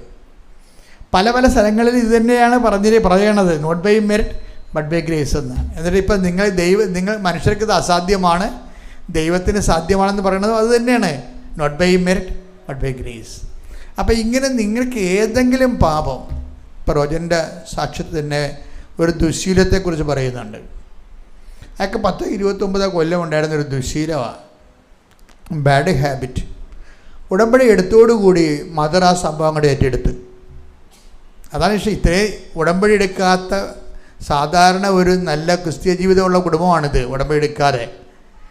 പക്ഷേ സാധാരണ ക്രിസ്ത്യ ജീവിതമുള്ള കുടുംബമാണെങ്കിലും അതിൻ്റെ അകത്ത് എന്താണ്, അവർക്ക് ഈ ബാഡ് ഹാബിറ്റും കാര്യങ്ങളൊക്കെ ഉണ്ട്. അത് വലിയ ആനക്കാരും ഇവിടെ കാണുന്നില്ല. പക്ഷേ ചിലർക്ക് കാണുന്നുണ്ട്, പക്ഷെ അവർക്ക് അത് എങ്ങനെയാണ് ഒഴിവാക്കേണ്ടതെന്ന് അറിയത്തില്ല. അപ്പോൾ ഉടമ്പടിയായപ്പം നമ്മളെ ഈക്വൽ പാർട്ട്ണറല്ലേ ഉടമ്പടിയിലേക്ക് വരണത്. നമ്മൾ ഉടമ്പടിയിലേക്ക് ആരാണ്? ദൈവം ഒരു കക്ഷി, നമ്മളൊരു കക്ഷിയാണ്. അപ്പം നമ്മളെ സംബന്ധിച്ചിടത്തോളം ദൈവം ആത്മാർത്ഥമായിട്ടാണ് നിൻ്റെ ഉടമ്പടി പോകണമെങ്കിൽ ദൈവം പറയും, എനിക്ക് പറ്റുന്നൊരു പാർട്ട്ണറായിട്ട് കഴിഞ്ഞ ദിവസങ്ങളിൽ ഒരു വചനം ഉണ്ടായിരുന്നു, ദൈവം ആണ് ചില ആൾക്കാരെ മനസ്സിനെ ഇണക്കണമെന്ന്, ഇല്ലേ? അങ്ങനെ ഒരു വചനം ഉണ്ടായിരുന്നല്ലോ. വചനം പ്രവർത്തനം 13:22. ജെസ്സയുടെ പുത്രനായ ദാവീദിൽ ഒന്ന് പറഞ്ഞേ. ജെസ്സയുടെ പുത്രനായ ദാവീദിൽ എന്റെ ഹൃദയത്തിനിണങ്ങിയ ഒരു മനുഷ്യനെ ഞാൻ കണ്ടെത്തിയിരിക്കുന്നു. അപ്പൊ ദാവീദിന്റെ അവസ്ഥ അതൊക്കെ കഴിയാമല്ലോ, ഞാൻ പറയേണ്ട കാര്യമില്ല. ദാവീദ് പാപത്തിൽ നിന്ന് രക്ഷപ്പെടാൻ വേണ്ടി എത്ര കഷ്ടപ്പെട്ട് നോക്കിയാലും പിന്നെയും അയാൾ ബലഹീനത അയാളെ വേട്ടയാടും. പക്ഷേ എന്നാ വിഷയത്തിൽ ഈ മനുഷ്യൻ്റെ അന്തരാളങ്ങളിലെ ദൈവത്തിന് പാപത്തെക്കാളും പാപത്തിൽ നിന്ന് ലഭിക്കുന്ന ലോകസുഖങ്ങളെക്കാളും ദൈവത്തിന് വലിയ പ്രാധാന്യമാണ്. ഇങ്ങനെ ഒരു മൈൻഡ് സെറ്റാണ് ദാവീദിൻ്റെത്. അയാളുടെ ശാരീരികമായ കുറേ ബലഹീനതയൊക്കെ ഉണ്ടെങ്കിലും അയാൾ ദൈവത്തെ കാണുന്നത്, അതുകൊണ്ടാണ് ഇങ്ങനെ പാപം വന്നു കഴിയുമ്പോൾ പറയും, കർത്താവേ എനിക്ക് എല്ലാം സഹിക്കാം, പക്ഷേ നിൻ്റെ കൺമുമ്പിൽ നിന്ന് മറഞ്ഞു പോണത് എനിക്ക് സഹിക്കാൻ പറ്റത്തില്ലെന്ന് പറയും. അതാണ് ആ മനുഷ്യൻ്റെ മാനസികാവസ്ഥ. അതാണ്, എനിക്ക് എല്ലാം സഹിക്കാം, പക്ഷേ ഇതിൻ്റെ പേരിൽ നിന്നെ എനിക്ക് മിസ് ചെയ്യാൻ പാടില്ല. എനിക്ക് മിസ് ചെയ്താൽ പിന്നെ ജീവിക്കാൻ നിന്നെ എനിക്ക് നഷ്ടപ്പെട്ടാൽ പിന്നെ എനിക്ക് ജീവിക്കാൻ പറ്റത്തില്ല. എന്നിട്ട് പുള്ളി കണ്ണീരോടെ പറയും, അങ്ങയുടെ തിരുസന്നിധി നിന്നെ തള്ളിക്കളയരുത്. അത് നമ്മൾ പറയുന്നേക്കാൾ വലിയ അർത്ഥമുള്ള വാക്കാണത്. ദാവീദ് ഉദ്ദേശിച്ചത് ഇന്നും വ്യാഖ്യാനിച്ച് മാറിയിട്ടില്ല. എന്താ കാര്യം? ദാവീദ് ഉദ്ദേശിച്ചത് എന്താ പറയുക? ദാവീദിൻ്റെ ഉദ്ദേശം എന്താ? അതാണ് എല്ലാ ആർഭാടങ്ങളെയും രാജകീയമായ ഔന്നത്യങ്ങളെക്കാൾ വലുതാണ് ദൈവം. അതുകൊണ്ട് എന്ത് ചെയ്ത് അദ്ദേഹം അതെല്ലാം ഊരിക്കളഞ്ഞ്, ഉടുപ്പെല്ലാം അദ്ദേഹം സ്ഥാനവസ്ത്രങ്ങളെല്ലാം ഊരിക്കളഞ്ഞ് ചാരം പൂശി കട്ടൻ്റെ അടിയിൽ പോയി കമന്ന് കിടന്ന് അതേ കർത്താവിൻ്റെ അടുത്ത് തൻ്റെ അനുതാപം എങ്ങനെ എക്സ്പ്രസ് ചെയ്യാൻ പുള്ളിക്കാരൻ സ്വന്തമായിട്ട് ഉണ്ടാക്കിയതാണ്. ആ എക്സ്പ്രഷൻസ് ഓഫ് കൺട്രീഷൻ ദാവീദിൻ്റെ മാത്രം പ്രോഡക്റ്റാണത്. ദാവീദ് മാത്രം ഉണ്ടാക്കിയതാണ്. എങ്ങനെയാണ് ഒരു മനുഷ്യൻ ദൈവത്തിന് സ്ഥാനവസ്ത്രങ്ങൾ ഊരി മാറ്റി, ഭക്ഷണം നിർത്തി, പാനീയങ്ങൾ നിർത്തി, പട്ടിണിയായി ചാരം പൂശി കമന്ന് കിടക്കും. കർത്താവ് കരുണ കാണിക്കുള്ളൂ. അപ്പം ഈ എല്ലാത്തിനേക്കാളും ഉപരി ഈ മനുഷ്യൻ്റെ ഉള്ളിൽ ദൈവമാണ്. ദൈവവേദന എന്തെങ്കിലും തരത്തിൽ ഏതെങ്കിലും തിന്മയെ നിനക്ക് അതിജീവിക്കാൻ പാടാണെങ്കിൽ, ഞാൻ പലപ്പോഴും കുമ്പസാരക്കൂട്ടി ഇരിക്കുമ്പോൾ കുറേ പാപങ്ങൾ ആൾക്കാർ പറയുമല്ലോ. അപ്പം ഞാൻ ഈ പാപങ്ങളെക്കുറിച്ച് ഓവറായിട്ട് ശ്രദ്ധിക്കത്തില്ല. പാപങ്ങൾ ശ്രദ്ധിക്കും, പക്ഷെ ഞാൻ അതിന് ഓവർ ഇമ്പോർട്ടൻസ് കൊടുക്കത്തില്ല ഒരിക്കലും. ഞാൻ എന്നിട്ട് എന്ത് പറയുമെന്നറിയോ? ഇവരുടെ നന്മ പ്രവൃത്തികളെ ഞാൻ ബൂസ്റ്റ് ചെയ്യും. ഇവരുടെ ജീവിതത്തിലെ നന്മ പ്രവൃത്തികളെ, പാപം അവർക്ക് മോഹിച്ചു കൊടുത്തെങ്കിലും ഞാൻ ഉപദേശിക്കുമ്പോൾ ചെയ്യണത് ഇവരുടെ നന്മ പ്രവൃത്തികൾ. ഇവർ ബേസിക്കായിട്ട് നന്മ പ്രവൃത്തികളുള്ളവരായിരിക്കും. അപ്പം അത് എന്തെല്ലാം എന്ന് ഞാൻ തിരക്കി എടുത്തിട്ട് അത് ബൂസ്റ്റ് ചെയ്യും. ഇപ്പം നിങ്ങൾ ഉടമ്പടിയിൽ എന്തുമാത്രം നന്മ പ്രവൃത്തി ചെയ്യുന്നുണ്ട്, ഇല്ലേ? രോഗികളെ പോയി കാണുന്നു, ഇല്ലേ? രോഗികളുടെ വസ്ത്രം അലക്കുന്നു, അത് വിരിച്ച് തേച്ച് അവരെ കുളിപ്പിച്ച് എന്തെല്ലാം കാര്യങ്ങളാണ് ആൾക്കാർ ചെയ്യണത്. എന്തുമാത്രം ആൾക്കാരാണ് രാവിലെ എഴുന്നേറ്റ് പൊതിച്ചോറും കെട്ടി രോഗികളെ തേടി പോണത്. അപ്പോൾ ഈ നന്മ പ്രവർത്തികളും മനുഷ്യന്മാരിലുണ്ട്. അതിനേക്കാൾ ഇടിവെട്ട് പ്രവർത്തനമാണ് ഉടമ്പടിയിലൂടെ ഈ കർത്താവിനെ കൈമാറുന്നത്, വിശ്വാസം കൈമാറുന്ന വിശ്വാസ പ്രവർത്തനം. കഴിഞ്ഞ ദിവസങ്ങളിൽ അതായത് അഭിജിത്ത് കൃഷ്ണൻ എന്നും പറഞ്ഞൊരു സഹോദരൻ സാക്ഷ്യം പറഞ്ഞു. അങ്ങനെ ഒരു നാട്ടുമുണ്ട് കൊടുത്ത്, അതും ചേർത്തലക്കാരനാണ്, അടുത്തുള്ള ആളാണ്. എനിക്ക് ഭയങ്കര സന്തോഷം തോന്നി ഈ അടുത്തുള്ള ആൾക്കാരൊക്കെ വന്നിട്ട് ഇടിവെട്ട് സാക്ഷ്യം പറയുമ്പോഴേ. അപ്പോൾ അത് ചേർത്തലക്കാരനാണ്, മറ്റേ ചെത്തി അടുത്തുള്ള സ്ഥലമാണ്. അപ്പോൾ ഈ അഭിജിത്ത് കൃഷ്ണൻ്റെ സാക്ഷ്യം എന്ന് പറയുന്നത്, അയാൾ പറയണത് ഞാൻ മെക്കാനിസ്റ്റിൻ്റെ പരീക്ഷയ്ക്ക് പോയിരിക്കുമ്പോൾ ഇവന് അത്രയും ഹോംവർക്കൊന്നുമില്ല. അപ്പോൾ ഒരു എൻജിൻ കാണിച്ച്, അപ്പോൾ ഞാൻ ഇത് അഴിക്കാൻ പറഞ്ഞു പരീക്ഷയ്ക്ക്. അവൻ അഴിക്കുന്ന വിധമൊക്കെ എഴുതി വെച്ചും എൻജിനെ ചെന്ന് തൊട്ടിട്ട് ഈ എൻജിൻ ആദ്യം കാണുകയാണ്. അപ്പോൾ അമ്മയോട് വെച്ചു, അമ്മയെ എങ്ങനെയാണ് അഴിക്കണത്? അമ്മയെന്ന് പറഞ്ഞാൽ ആരാണ്? ഉടമ്പടിയിൽ, ആളുടമ്പടിയിലാണ്. അതാണ് നമ്മൾ അമ്മയുമായിട്ട് ഉടമ്പടി ചെയ്യുമ്പോൾ അമ്മ നമ്മുടെ ഒരു സഹയാത്രികയായി മാറും.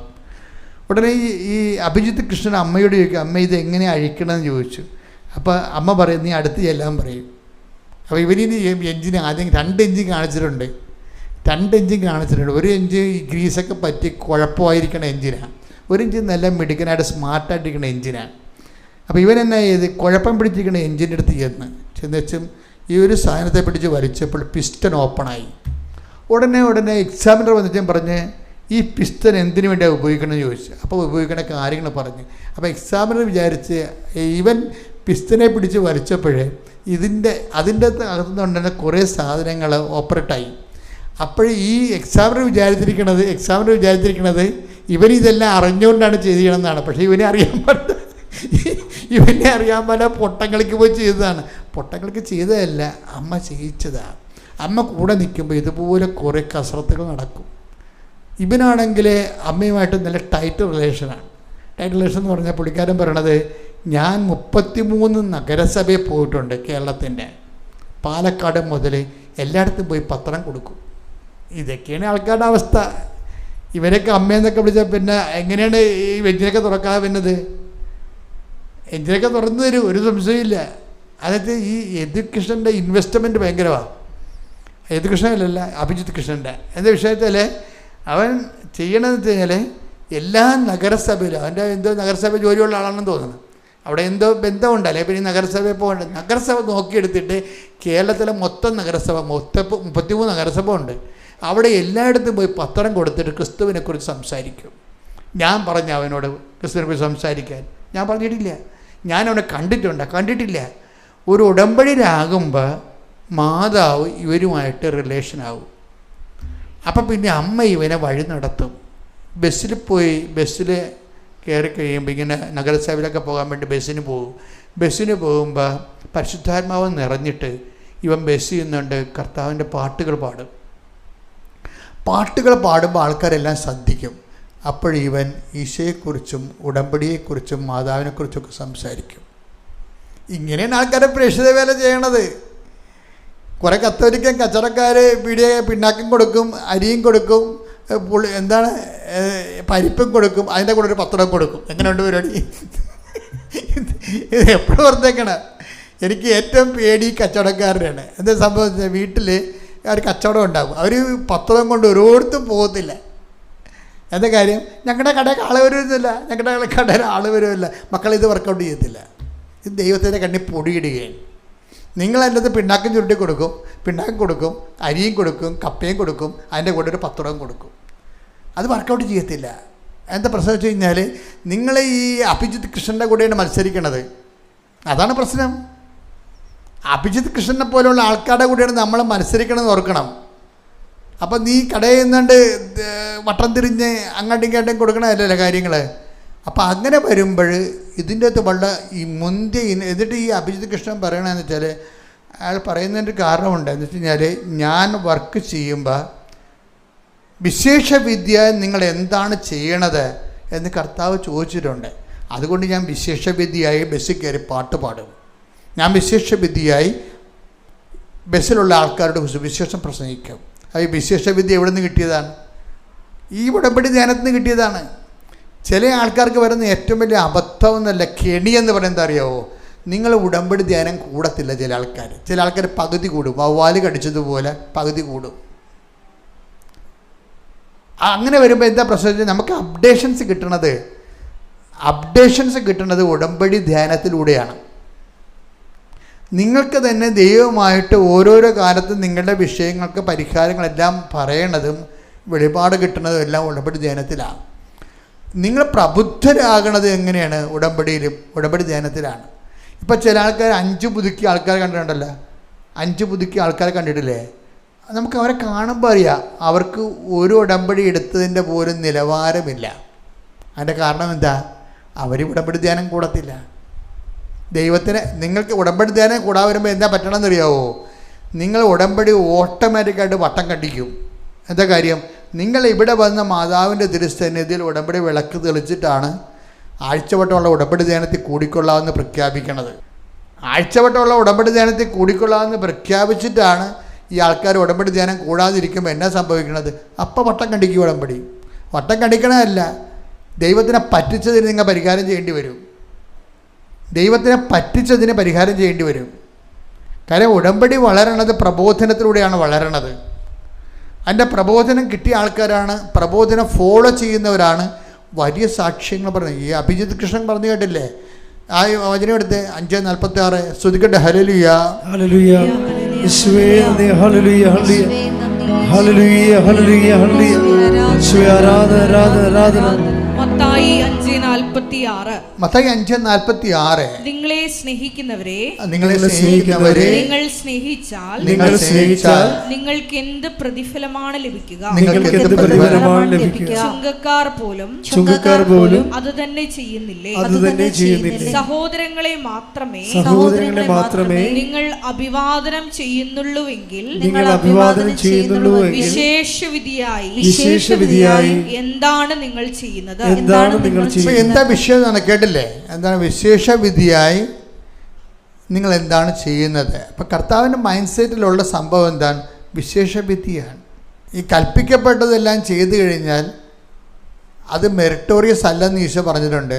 കൽപ്പിക്കപ്പെട്ടതെല്ലാം ചെയ്തതിന് ശേഷം ഞങ്ങൾ പ്രയോജനരഹിതന്മാരെ ദാസന്മാരാണ്, കടമ നിർവഹിക്കുക മാത്രമേ. ഈ കടമയുടെ അപ്പുറത്തേക്ക് പോണ സംഭവങ്ങൾ ഇപ്പം അതെടുത്ത് 17:10 എടുത്ത് ലൂക്ക. ഇതുപോലെ തന്നെ നിങ്ങളും കൽപ്പിക്കപ്പെട്ടവയെല്ലാം ചെയ്തതിന് ശേഷം ഞങ്ങൾ പ്രയോജനമില്ലാത്ത ദാസന്മാരാണ് കടമ നിർവഹിച്ചതേയുള്ളൂ എന്ന് പറയുവേൻ. അപ്പം അങ്ങനെ ഒരു സ്റ്റാറ്റസ് ഉണ്ട്. നമ്മളെ ഇവിടുന്ന് പത്രം കൊടുക്കാൻ പറഞ്ഞു, നിങ്ങൾ പത്രം കൊടുത്തു. രോഗികളെ കാണാൻ പറഞ്ഞു, നിങ്ങൾ രോഗികളെ കണ്ടു. അപ്പോഴും വരുന്ന ചാലഞ്ച് എന്താ വെച്ചാൽ, ഉടമ്പടി വന്ന ചാലഞ്ച് എന്താ? വിശേഷവിധിയായി നിങ്ങൾ എന്താണ് ചെയ്യണത്? ഈ വിശേഷവിധിയായി ചെയ്യണത് തന്നെയാണ് ഈ അഭിജിത് കൃഷ്ണൻ ബസിലിക്കയിൽ പാടിയിട്ട് അവിടെയുള്ള ആൾക്കാരുടെ കർത്താവിനെ കുറിച്ച് സംസാരിക്കുന്നത്. എന്തൊരു തീഷ്ണതയാണ് ശരിക്കും. പരിശുദ്ധാത്മാവ് നിറഞ്ഞ്, അതായത് ദൈവസ്നേഹത്തിൽ നിങ്ങൾ എന്താ വിഷയം? ചിലർ ഉടമ്പടിയിലാകുമ്പോൾ അവർ കടുത്ത ദൈവസ്നേഹത്തിലാകും. ഇപ്പോൾ ഈ ഉടമ്പടിയിൽ എടുത്തതിന് ശേഷം ഇങ്ങനെ മോന്തം കയറ്റി പോണ കുറേ ജന്മങ്ങളില്ലേ, അതിങ്ങളൊക്കെ ശരിക്കും പറഞ്ഞാൽ ചീഞ്ഞ മടലിനെ അടിച്ചു ഓടിക്കേണ്ടതാണ് കൃപാസനത്തിൽ നിന്ന്. കാര്യം നമുക്ക് കാണുമ്പോൾ അറിയാൻ പറ്റും. ഉടമ്പടി ചെയ്തിട്ട് ഇറങ്ങിപ്പോകുമ്പോൾ ബസ് കിട്ടുക, വീട്ടിലെത്തുമ്പോൾ താമസിക്കുക എന്ന് പറഞ്ഞൊരു നിലയം പിടിച്ച് പോണ കാണാം. അതായത് എന്താ വിഷയത്തിൽ അവർ ശരിക്കും പിശാച് കൊണ്ടുവരുന്ന ആൾക്കാരാണ് അവർ. എന്താ കാരണം? They are not in covenant. അവരെന്താ വയറ്റിപ്പഴപ്പിന് വേണ്ടി ദൈവത്തിനെ വിരട്ടി ഉടമ്പടി എടുത്തിട്ട് അതിൽ നിന്ന് ഒപ്പിച്ചെടുക്കാൻ വേണ്ടി നടക്കുന്ന ആൾക്കാരാണ്. You should not do that. നിങ്ങളത് ചെയ്യരുത്. മറിച്ച് ഉടമ്പടി എടുക്കുമ്പോൾ തന്നെ നിങ്ങൾക്കറിയണം, ദൈവമായിട്ട് നമുക്ക് അർഹിക്കാത്തൊരു ബന്ധത്തിലേക്ക് വരികയും നമുക്കൊരു പറ്റിയ ബന്ധമല്ല. നിങ്ങൾക്കറിയാമല്ലോ, ഇപ്പോൾ ചില ആൾക്കാർ കല്യാണം കഴിക്കുക പറയുമ്പോൾ എനിക്ക് 10ാം ക്ലാസ്സേ ഉള്ളൂ, എൻ്റെ വൈഫിന് MA BEd ആണെന്ന് പറയും. എന്താ വെച്ചാൽ നമുക്ക് പറ്റിയൊരു ബന്ധമല്ല. ഉടമ്പടിയിൽ നമ്മൾ ദൈവവുമായിട്ട് ഉടമ്പടി ചെയ്യുകയും നമുക്ക് പറ്റിയൊരു ബന്ധമല്ല ശരിക്കും പറഞ്ഞാൽ. പിന്നെ നമ്മളെന്താ ചെയ്യണത്? ആ ബന്ധം പറ്റിക്കാൻ വേണ്ടി പരമാവധി കഠിനാധ്വാനം ചെയ്യണം. ആ ബന്ധം പറ്റിക്കാൻ വേണ്ടി നമ്മൾ പരമാവധി കഠിനാവധി. അപ്പം ദൈവത്തിന് നമ്മുടെ സത്യസന്ധത മനസ്സിലാക്കി. ഇപ്പോൾ ശ്രേയ എന്താ പറയണത്? എനിക്ക് പറ്റിയ പണിയല്ല ഉടമ്പടി, ഞാൻ 5:30 എഴുന്നേക്കത്തില്ല ഒരിക്കലും. 5:30 എഴുന്നേക്കണമെങ്കിൽ പ്രത്യക്ഷപ്പെടില്ല, ഞാൻ 5 മണിക്ക് എഴുന്നേക്കണ്ടേ? ഞാൻ 5 മണിക്ക് എഴുന്നേക്കത്തില്ല ഒരിക്കലും, ഇന്നുവരെ എഴുന്നേറ്റിട്ടില്ല. അപ്പോൾ എനിക്ക് പറ്റിയ പണിയല്ല ഇത്. പിന്നെ എന്താണ്, ഞാൻ ഡെയിലി പള്ളിയിൽ പോകത്തില്ല, ഞായറാഴ്ച മാത്രമേ പോകത്തുള്ളൂ. അപ്പോൾ അതെനിക്ക് പറ്റിയ പണിയല്ല. അപ്പോൾ അതുകൊണ്ട് ഞാൻ ഉടമ്പടി എടുക്കണില്ല എന്ന് പറഞ്ഞിരുന്നെങ്കിലും പരിശുദ്ധാത്മാവ് ഇവളോട് പറയും, നീ എടുക്കണതാണ് നല്ലത് നിനക്കെന്ന് പറയും. കാര്യം നമ്മളെ അനുഗ്രഹിക്കാൻ ദൈവം ആഗ്രഹിക്കുമ്പോഴാണ് നമ്മൾ ഉടമ്പടി എടുക്കാൻ പറയണത്. അത് നിങ്ങൾ ആ ബോധം നിങ്ങൾക്ക് ഉണ്ടാകണം. നമ്മളെ അനുഗ്രഹിക്കാൻ ദൈവം ആഗ്രഹിക്കുമ്പോഴാണ് നമ്മളോട് ഉടമ്പടി എടുക്കാൻ വേണ്ടി തോന്നിപ്പിക്കണത്. നിങ്ങൾക്കത് മനസ്സിലാവാത്ത കാരണം നിങ്ങൾ വേറെ എന്ത് ഭാരം എടുത്ത പോലെയാണ് പോണത്. അയ്യോ, ഇത് തീർക്കാൻ പറ്റുമോ, ചെയ്യാൻ പറ്റുമോ, പൂർത്തിയാക്കുമോ, സാറേ. അപ്പോൾ അമ്മ പറയും 90 ദിവസം വരെ അല്ല ഉള്ളു മോളെ എന്ന് പറയും. ഭയങ്കര ആശ്വാസമായിപ്പോയി. ഇങ്ങനെയൊന്നുമല്ല ആശ്വസിപ്പിക്കേണ്ടത്. അത് കാര്യം അമ്മ, എടി മോളെ, നീ ഇതോടുകൂടി ദൈവമായിട്ട് ഐക്യപ്പെട്ട് ഒരു പുതിയ ജീവിതമല്ലേ. അപ്പോൾ ദൈവം തന്നെ നിന്നെ അതിനെ ഹെൽപ്പ് ചെയ്യും. അപ്പോൾ ശ്രേയ കുറച്ച് കഴിഞ്ഞപ്പോൾ അമ്മ ശ്രേയോട് പറഞ്ഞ്, മോളെ MNCയിലൊക്കെ പോകണമെങ്കിൽ നീ ഉടമ്പടി എടുക്കേണ്ടി വരുമെന്ന് പറഞ്ഞു. MNC എന്ന് പറയുന്നത് മൾട്ടിനാഷണൽ കമ്പനിയുടെ ആണ് അവൾ ജോലി, BTech ആണ് അവൾ. അപ്പം മൾട്ടിനാഷണൽ കമ്പനി ഇൻ്റർവ്യൂ ചെയ്യണം. അപ്പോൾ ഈ ഗൂഗിൾ പോലെയുള്ള മൾട്ടിനാഷണൽ കമ്പനികളാണ്, പല കമ്പനികളുണ്ട്, ടയോട്ടയും MNC ആണ്. അപ്പോൾ ഇതുപോലെ ഉള്ള ഈ മൾട്ടിനാഷണൽ കമ്പനി. അപ്പോൾ അമ്മ പറയും, നിനക്ക് ഈ MNCയിലൊക്കെ ജോലി വേണമെന്നുണ്ടെങ്കിൽ എൻ്റെ മകളെ ഇപ്പോഴത്തെ ഉള്ള കപ്പാസിറ്റി കൊണ്ട് പറ്റത്തില്ല. കാര്യം BTechകാർ ചവറും പോലെ ലോകത്തുണ്ട്. Then why should you be selected? നീ എന്തുകൊണ്ട് സെലക്ട് ചെയ്യണം? അതുകൊണ്ട് നിനക്കിനി ദൈവത്തിനെ കൂടാതെ മുന്നോട്ട് പോകാൻ പറ്റത്തില്ല. അതുകൊണ്ട് നീ ഉടമ്പടി എടുക്കണമെന്ന് അമ്മ ഉപദേശിക്കും. അപ്പോൾ അവൾ എന്ത് ചെയ്യുമെന്ന് വെച്ചാൽ അവൾ അതൊക്കെ മനസ്സിലാകും, അത് കറക്റ്റ് സംഭവമാണെന്ന് മനസ്സിലായി. അമ്മ പറയണ കറക്റ്റാണ്. BTechകാർ ഒത്തിരി പേരുണ്ട്. എനിക്ക് MNC ജോലി കിട്ടണമെന്ന് പറഞ്ഞാൽ ഞാൻ അത്രയും ക്വാളിറ്റേറ്റീവ് അല്ല, എക്സ്പീരിയൻസ്ഡും അല്ല. എന്നേക്കാൾ എക്സ്പീരിയൻസ് ഉള്ള ആൾക്കാരുണ്ടാകും. പിന്നെ എനിക്കത് ഞാൻ കിട്ടണത്. അപ്പോൾ നോട്ട് ബൈ മെറിറ്റിൽ ഇത് വർക്ക് ചെയ്യത്തുള്ളൂ. കണ്ട, അതാണ് സംഭവം വരുന്നത്. നോട്ട് ബൈ മെറിറ്റിൽ ഇത് വർക്ക് ചെയ്യത്തുള്ളൂ. അപ്പോൾ ശ്രേയ എന്നാ ചെയ്തെന്ന് വെച്ചാൽ ഇതിൻ്റെ ഇൻവെസ്റ്റ്മെൻറ്റ് ചെയ്യാൻ നോക്കും. എന്താണ്, അവൾ ഇതിൻ്റെ ഒരു ട്രയൽ എടുക്കും. ട്രയൽ റണ്ണപ്പോൾ പറഞ്ഞു, ഞാൻ പണ്ട് ഒരു ഇടവക ഇരുന്നപ്പോൾ അവിടെ ബസ് സർവീസ് ഇല്ല. ആ ബസ് സർവീസിന് വേണ്ടി 2.5 കൊല്ലം കഷ്ടപ്പെട്ടിട്ട് അവസാനം ബസ് സ്വന്തമായിട്ട് ഒരാളെ കൊണ്ട് മേടിപ്പിച്ചിട്ടാണ് സർവീസ് ഉണ്ടാക്കിയത്. അപ്പോൾ അതൊക്കെ മുമ്പ് ഈ വെഹിക്കിൾ ഇൻസ്പെക്ടർ വന്നിട്ട് ട്രയൽ റൺ എടുക്കും. ട്രയൽ റണ്ണ് ആ റോഡിൽ കൂടി ബസ് ഓടിക്കാൻ പറ്റുമോ ഇല്ലയോ എന്നുള്ളതിനെക്കുറിച്ച്, ഹമ്പുണ്ടാ എന്നൊക്കെ കുറച്ച് വെച്ച് ഒരു റിപ്പോർട്ടിംഗ് ഉണ്ട്. ഇതുപോലെ ഉടമ്പടിക്ക് ഈ ശ്രേയ ഒരു ട്രയൽ റൺ എടുക്കും. എന്താ കാര്യം, ഉടമ്പടി എടുക്കാതെ തന്നെ ഒരു 3 മാസത്തേക്ക് ഉടമ്പടിയിലാണെന്നും പറഞ്ഞ് ജീവിക്കും. അതൊക്കെയാണ് ആൾക്കാർ ഇങ്ങനെയാണ് ആൾക്കാർ പോണത്. ഭയങ്കര രസമാണ്. ഉടമ്പടിയെ ട്രയൽ റൺ എടുക്കുകയാണ്. അപ്പോൾ എന്ത് അല്ലാതെ നാത്തം പറഞ്ഞ് വീട്ടുകാർ പറഞ്ഞ് അവർ പറഞ്ഞ് ഇവർ പറഞ്ഞ് എന്നാൽ ഞാൻ ഇപ്പോൾ ഞങ്ങളുടെ നാട്ടിലുള്ള എല്ലാവരും എടുത്ത് ഇനിയിപ്പോൾ ഞാനായിട്ട് എടുക്കാതിരിക്കണമെന്ന് പറഞ്ഞ് വന്ന് എടുക്കണ ആൾക്കാരും ഉണ്ട് ഉടമ്പടി. ഞങ്ങളുടെ അയൽവാസികളെല്ലാവരും എടുത്തിട്ടുണ്ട് ഉടമ്പടി. എന്ത് സ്വന്തമാണെന്ന് അറിയാൻ പാടില്ല. എന്നാൽ ഇനി ഞാനായിട്ട് എടുക്കാതിരിക്കേണ്ട കാര്യമില്ലെന്ന് പറഞ്ഞുകൊണ്ട് അവരും വന്നെടുക്കും. അങ്ങനെ ഓട്ടോമാറ്റിക് ഉടമ്പടിക്കാരും ഉണ്ട്. അപ്പോൾ ഇതുപോലെ ട്രയൽ എടുക്കുന്ന ആൾക്കാരുണ്ട്. അപ്പോൾ ഇതൊക്കെ ദൈവം കാണുന്നില്ലേ മക്കളെ? നമ്മുടെ സത്യസന്ധത ദൈവം കാണുന്നുണ്ട്. അതാണ് വിഷയം. ശ്രേയ 3 മാസം ഡെയിലി ഉടമ്പടി എടുക്കാതെ തന്നെ പള്ളിയിൽ പോയി നോക്കി, ഇത് ബുക്കോ ഇല്ല എന്നറിയാൻ വേണ്ടി. 3 മാസത്തോളം 5 മണിക്ക് എഴുന്നേക്കാൻ നോക്കി. എന്നിട്ട് അതെല്ലാം മാസ്റ്ററിയായി. അതെല്ലാം തനിക്ക് പറ്റുമെന്ന രീതിയിൽ അതിനെ കീഴടക്കി. അപ്പോൾ അതെല്ലാം കഴിഞ്ഞ് തനിക്കിത് ഓക്കെ ആവുമെന്ന് കണ്ടപ്പോൾ ഇവൾ വന്ന് ഉടമ്പടി എടുത്ത്. ഇങ്ങനെയൊക്കെ ഉടമ്പടി എടുക്കുമ്പോഴാണ് ഗുണമെന്ന് പറയണത്. ദൈവത്തിന് ഞാൻ ദൈവമായിട്ട് എത്രയോ വർഷങ്ങളായി ജീവിക്കണതാണ്. അപ്പോൾ എനിക്ക് മനസ്സിലായൊരു കാര്യം, സത്യമായിരിക്കണം മക്കളെ, സത്യമായിരിക്കണം. കാര്യം ദൈവത്തിന് ചില കമ്പ്യൂട്ടർ പോലെയാണ്. ഇപ്പോൾ 10 തരം കമ്പ്യൂട്ടറൊക്കെ ഇല്ലേ, അത് അവർക്ക് ചെറിയ എറർ വന്നു കഴിഞ്ഞാൽ അപ്പോൾ ഇത് ഓട്ടോമാറ്റിക് ഷട്ട് ഡൗൺ ആകും. അപ്പോൾ അതൊക്കെ മനസ്സിലാകും, ഇത് എററാണ് വന്നിരിക്കണമെന്ന് മനസ്സിലാകും. അടിച്ചു കയറ്റിക്കുന്ന എററാണ്. കമ്പ്യൂട്ടർ അത് അക്സെപ്റ്റ് ചെയ്യത്തില്ല എറർ. അതുപോലെ തന്നെയാണ് ദൈവവും. സത്യക്കേടായിട്ടൊരു സാധനം അക്സെപ്റ്റ് ചെയ്യത്തില്ല. ഈശോ തന്നെ വന്നപ്പോൾ വെളിപ്പെടുത്തിയപ്പോൾ ഒരു കാര്യം എന്താ പറഞ്ഞത്? I am the truth. അതാണ് എനിക്ക് ഭയങ്കര ഇഷ്ടമാണ് ആ വചനം. എന്താണ്? ഞാൻ സത്യമാണെന്ന്. I am the truth. ഇത് നമ്മളെ കേൾക്കുന്നവന് ഇതിനെക്കുറിച്ചൊരു ബോധം ഉണ്ടാകണം. ഇത് ഇത്തിരി കള്ളത്തരം കാണിച്ചാൽ അപ്പം തന്നെ ഷട്ട് ഡൗൺ ആവും ഈ സംഭവം. ഒന്ന് പ്രാർത്ഥിച്ച മക്കളെ. കർത്താവായ ദൈവമേ, അങ്ങയെ വേണ്ട വിധം അറിയാതിരുന്ന കാലത്ത് എന്റെ കയ്യിൽ നിന്ന് സത്യകേടായിട്ടുള്ള കാര്യങ്ങൾ വന്നു പോയിട്ടുണ്ട്. കർത്താവേ, സത്യത്തിലും വിശുദ്ധിയിലും ജീവിക്കാൻ നിന്റെ കൃപയാൽ എന്നെ അഭിഷേകം ചെയ്യണമേ. സത്യത്തിലും വിശുദ്ധിയിലും സംസാരിക്കാൻ നിന്റെ കൃപയാൽ എന്നെ അഭിഷേകം ചെയ്യണമേ. ശ്രുതിക്കട്ടെ ഹല്ലേലൂയ, ഹല്ലേലൂയ, ഹല്ലേലൂയ. യേശുവേ നന്ദി, ഹല്ലേലൂയ, ഹല്ലേലൂയ.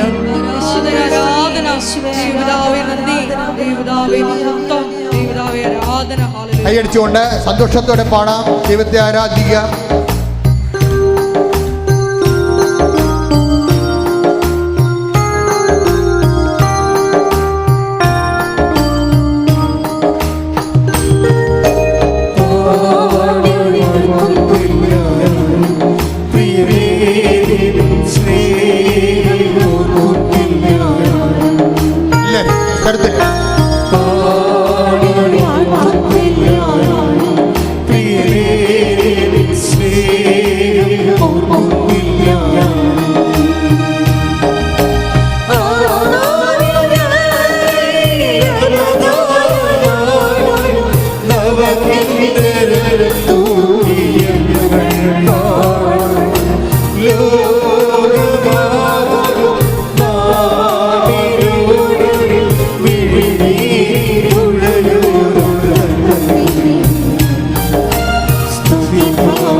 പരിശുദ്ധ പരമദിവ്യകാരുണ്യത്തിന് ആരാധനയും സ്തുതിയും പുകഴ്ചയും ഉണ്ടായിരിക്കട്ടെ. പരിശുദ്ധ പരമദിവ്യകാരുണ്യത്തിന് ആരാധനയും സ്തുതിയും പുകഴ്ചയും ഉണ്ടായിരിക്കട്ടെ. പരിശുദ്ധ പരമദിവ്യകാരുണ്യത്തിന് ആരാധനയും സ്തുതിയും പുകഴ്ചയും ഉണ്ടായിരിക്കട്ടെ. ഇത്രയും മാത്തമാറ്റിക്കലായിട്ടും സത്യസന്ധമായിട്ടും ഒരാൾ ഉടമ്പടി എടുക്കുമ്പോൾ ഉണ്ടാകുന്നൊരു പ്രത്യേകത, ഈ ആള് പരിശുദ്ധാത്മാവിനെ ഇൻസ്പിരിറ്റഡ് ആവും.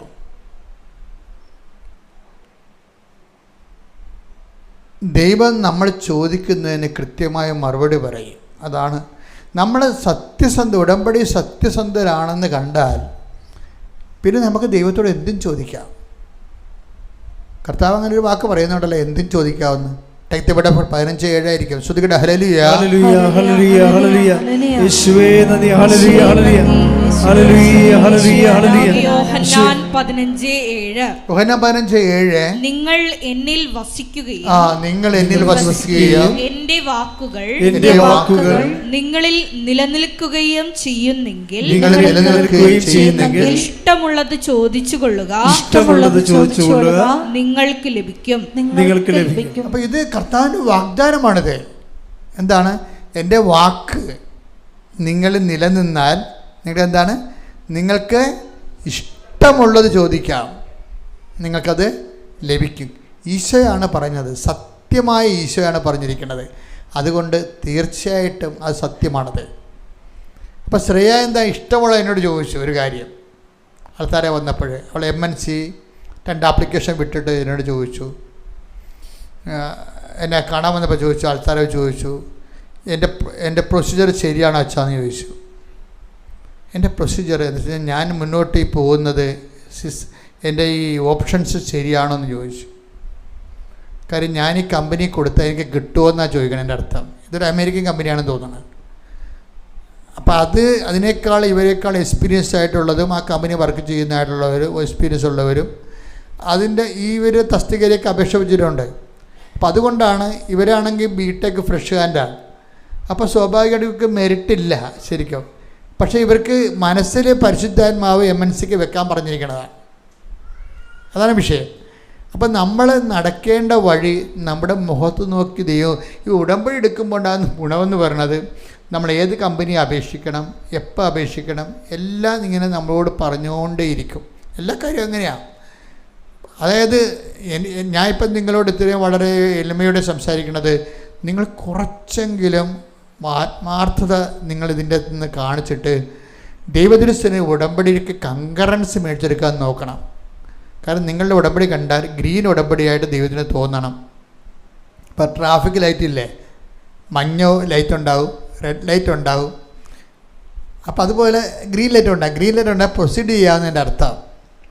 അപ്പോൾ ദൈവത്തിന് നിങ്ങളുടെ ഉടമ്പടിയിൽ ഒരു ഗ്രീൻ ലൈറ്റ് കിട്ടണം ശരിക്കും. അതിനെന്താ ചെയ്യേണ്ടതെന്ന് വെച്ച് കഴിഞ്ഞാൽ, നമ്മൾ ചെയ്യുമ്പോൾ ഇപ്പം ദൈവ ചിന്തയോടുകൂടി വേണം. ദൈവം നമ്മുടെ കൂടെയുണ്ട്, അമ്മ നമ്മുടെ കുടുംബത്തിൽ താമസിക്കുകയാണ് എന്നുള്ള ബോധത്തിൽ വേണം ഈ വിഷയങ്ങളെല്ലാം മൂവ് ചെയ്യാൻ. അപ്പോൾ എന്ത് വിഷയം എന്ന് വെച്ചാൽ അവർ ആ രീതിയിൽ ഇപ്പോൾ ഇവർ എന്താ ചെയ്തിരിക്കണത്, ഉടമ്പടിക്ക് മുമ്പ് തന്നെ അവർ ട്രയൽ ഉടമ്പടി എടുത്ത് അത് തനിക്ക് മാസ്റ്റർ ചെയ്യാൻ പറ്റുമെന്ന് മനസ്സിലാക്കിയിട്ട് ആണ് അവർ വന്ന് ഉടമ്പടി എടുത്തിരിക്കുന്നത്. അപ്പോൾ ഈ വിഷയത്തിൽ ഇനി മുന്നോട്ട് പോകാൻ അവർ തീരുമാനിച്ചിരിക്കുകയാണ്. അത് ദൈവത്തിന് മനസ്സിലായെന്നാണ് ഏറ്റവും വലിയ രസം. അവർ സത്യസന്ധമായിട്ടാണ് ഈ വിഷയത്തിൽ ഇടപെട്ടിരിക്കുന്നത്, ദൈവത്തിന് മനസ്സിലായി. അപ്പോൾ ഇവിടെ എന്നോട് ചോദിച്ചു, ഞാൻ ഇങ്ങനെ MNC ആപ്ലിക്കേഷൻ വെച്ചിട്ടുണ്ട്, ഓക്കെയാണോ അച്ഛാന്ന് ചോദിക്കും. ഇപ്പോൾ ഞാൻ പറഞ്ഞു, ഞാൻ ഇപ്പം പറയാമെന്ന് പറയും. എല്ലാവരോടും ഞാൻ അങ്ങനെ പറയത്തില്ല, ഇപ്പം പറയാമെന്ന് നമുക്ക് തോന്നത്തില്ല. അപ്പം ഈ പ്രാർത്ഥന കഴിയട്ടെ, ഈ 90 ദിവസം കഴിയട്ടെ, നമുക്ക് നീ മെസ്സേജ് ആദ്യമേ നീ വരുമ്പോൾ എന്നോട് പറയണം, മെസ്സേജ് വേണമെന്ന് പറയണമെന്ന് പറയും. ചിലരോട് അങ്ങനെയാണ് പറയണത്. ഞാൻ പറഞ്ഞു, ഇവരോട് പറഞ്ഞു ഇപ്പം പറയാമെന്ന് പറഞ്ഞു. എനിക്ക് കൊച്ചിനെ അറിയത്തില്ല, പേരും അറിയത്തില്ല, ഇപ്പോഴല്ലേ ഈ സാക്ഷിയൊക്കെ പറയണത്. അപ്പോൾ ഞാൻ അപ്പം അന്ന് കണ്ടപ്പോൾ പറഞ്ഞു ഇപ്പം പറയാമെന്ന് പറഞ്ഞു. കാര്യം വെച്ചാൽ ആ ആളെ ദൈവത്തിനറിയാം. അതുകൊണ്ട് എന്നോട് പറഞ്ഞിട്ടുണ്ട്, ആൾ ഗ്രീൻ ചാനലിൽ പോവുകയാണ് ഉടമ്പടിയുടെ, അതുകൊണ്ട് സംസാരിക്കാൻ സാധ്യതയുണ്ട്. അപ്പം ഞാൻ ഉടനെ വന്ന് അമ്മയെടുത്ത് തലവെച്ച് അഡ്ഹിയർ ചെയ്തു. അതിനുശേഷം മധ്യസ്ഥം വഹിച്ച ഈശോൻ്റെ അടുത്ത് പോയി കാലേ വീണ് എല്ലാം സമർപ്പിച്ചതിന് ശേഷം അപ്പം എൻ്റെ മനസ്സിൽ ഈശോ ഒരു നമ്പർ തന്നു. അപ്പം ഞാൻ കൊച്ചിനോട് പറഞ്ഞ്, മോളെ നീ ഒരു നമ്പർ വിചാരിക്കുക, എന്നോട് പറയരുത് എന്ന് പറഞ്ഞു. അപ്പോൾ അവളൊരു നമ്പർ വിചാരിച്ച്. അപ്പോൾ ഞാൻ കുഞ്ഞിനോട് ചോദിച്ചു, ഇത് 14 എന്ന് ചോദിച്ചു. അപ്പോൾ കണ്ണു പിടിച്ച് പോയി. ശരിയാണ്, 14 അതിനൊക്കെ എനിക്ക് കിട്ടിയിരിക്കുന്നത് 14. അപ്പോൾ ഇതിന് കൺകറൻസ് ഉണ്ടോയെന്നാണ് ഇവൾ ചോദിക്കണത്. ഇതിന് കൺകറൻസ് ഉണ്ടോ, ഈ MNCയുമായിട്ട് പ്രൊസീഡ് ചെയ്യാമോ, അത് ഞാൻ പെട്ടുപോകുമോ? അപ്പോൾ ഞാൻ പറഞ്ഞു, നിനക്ക് പ്രൊസീഡ്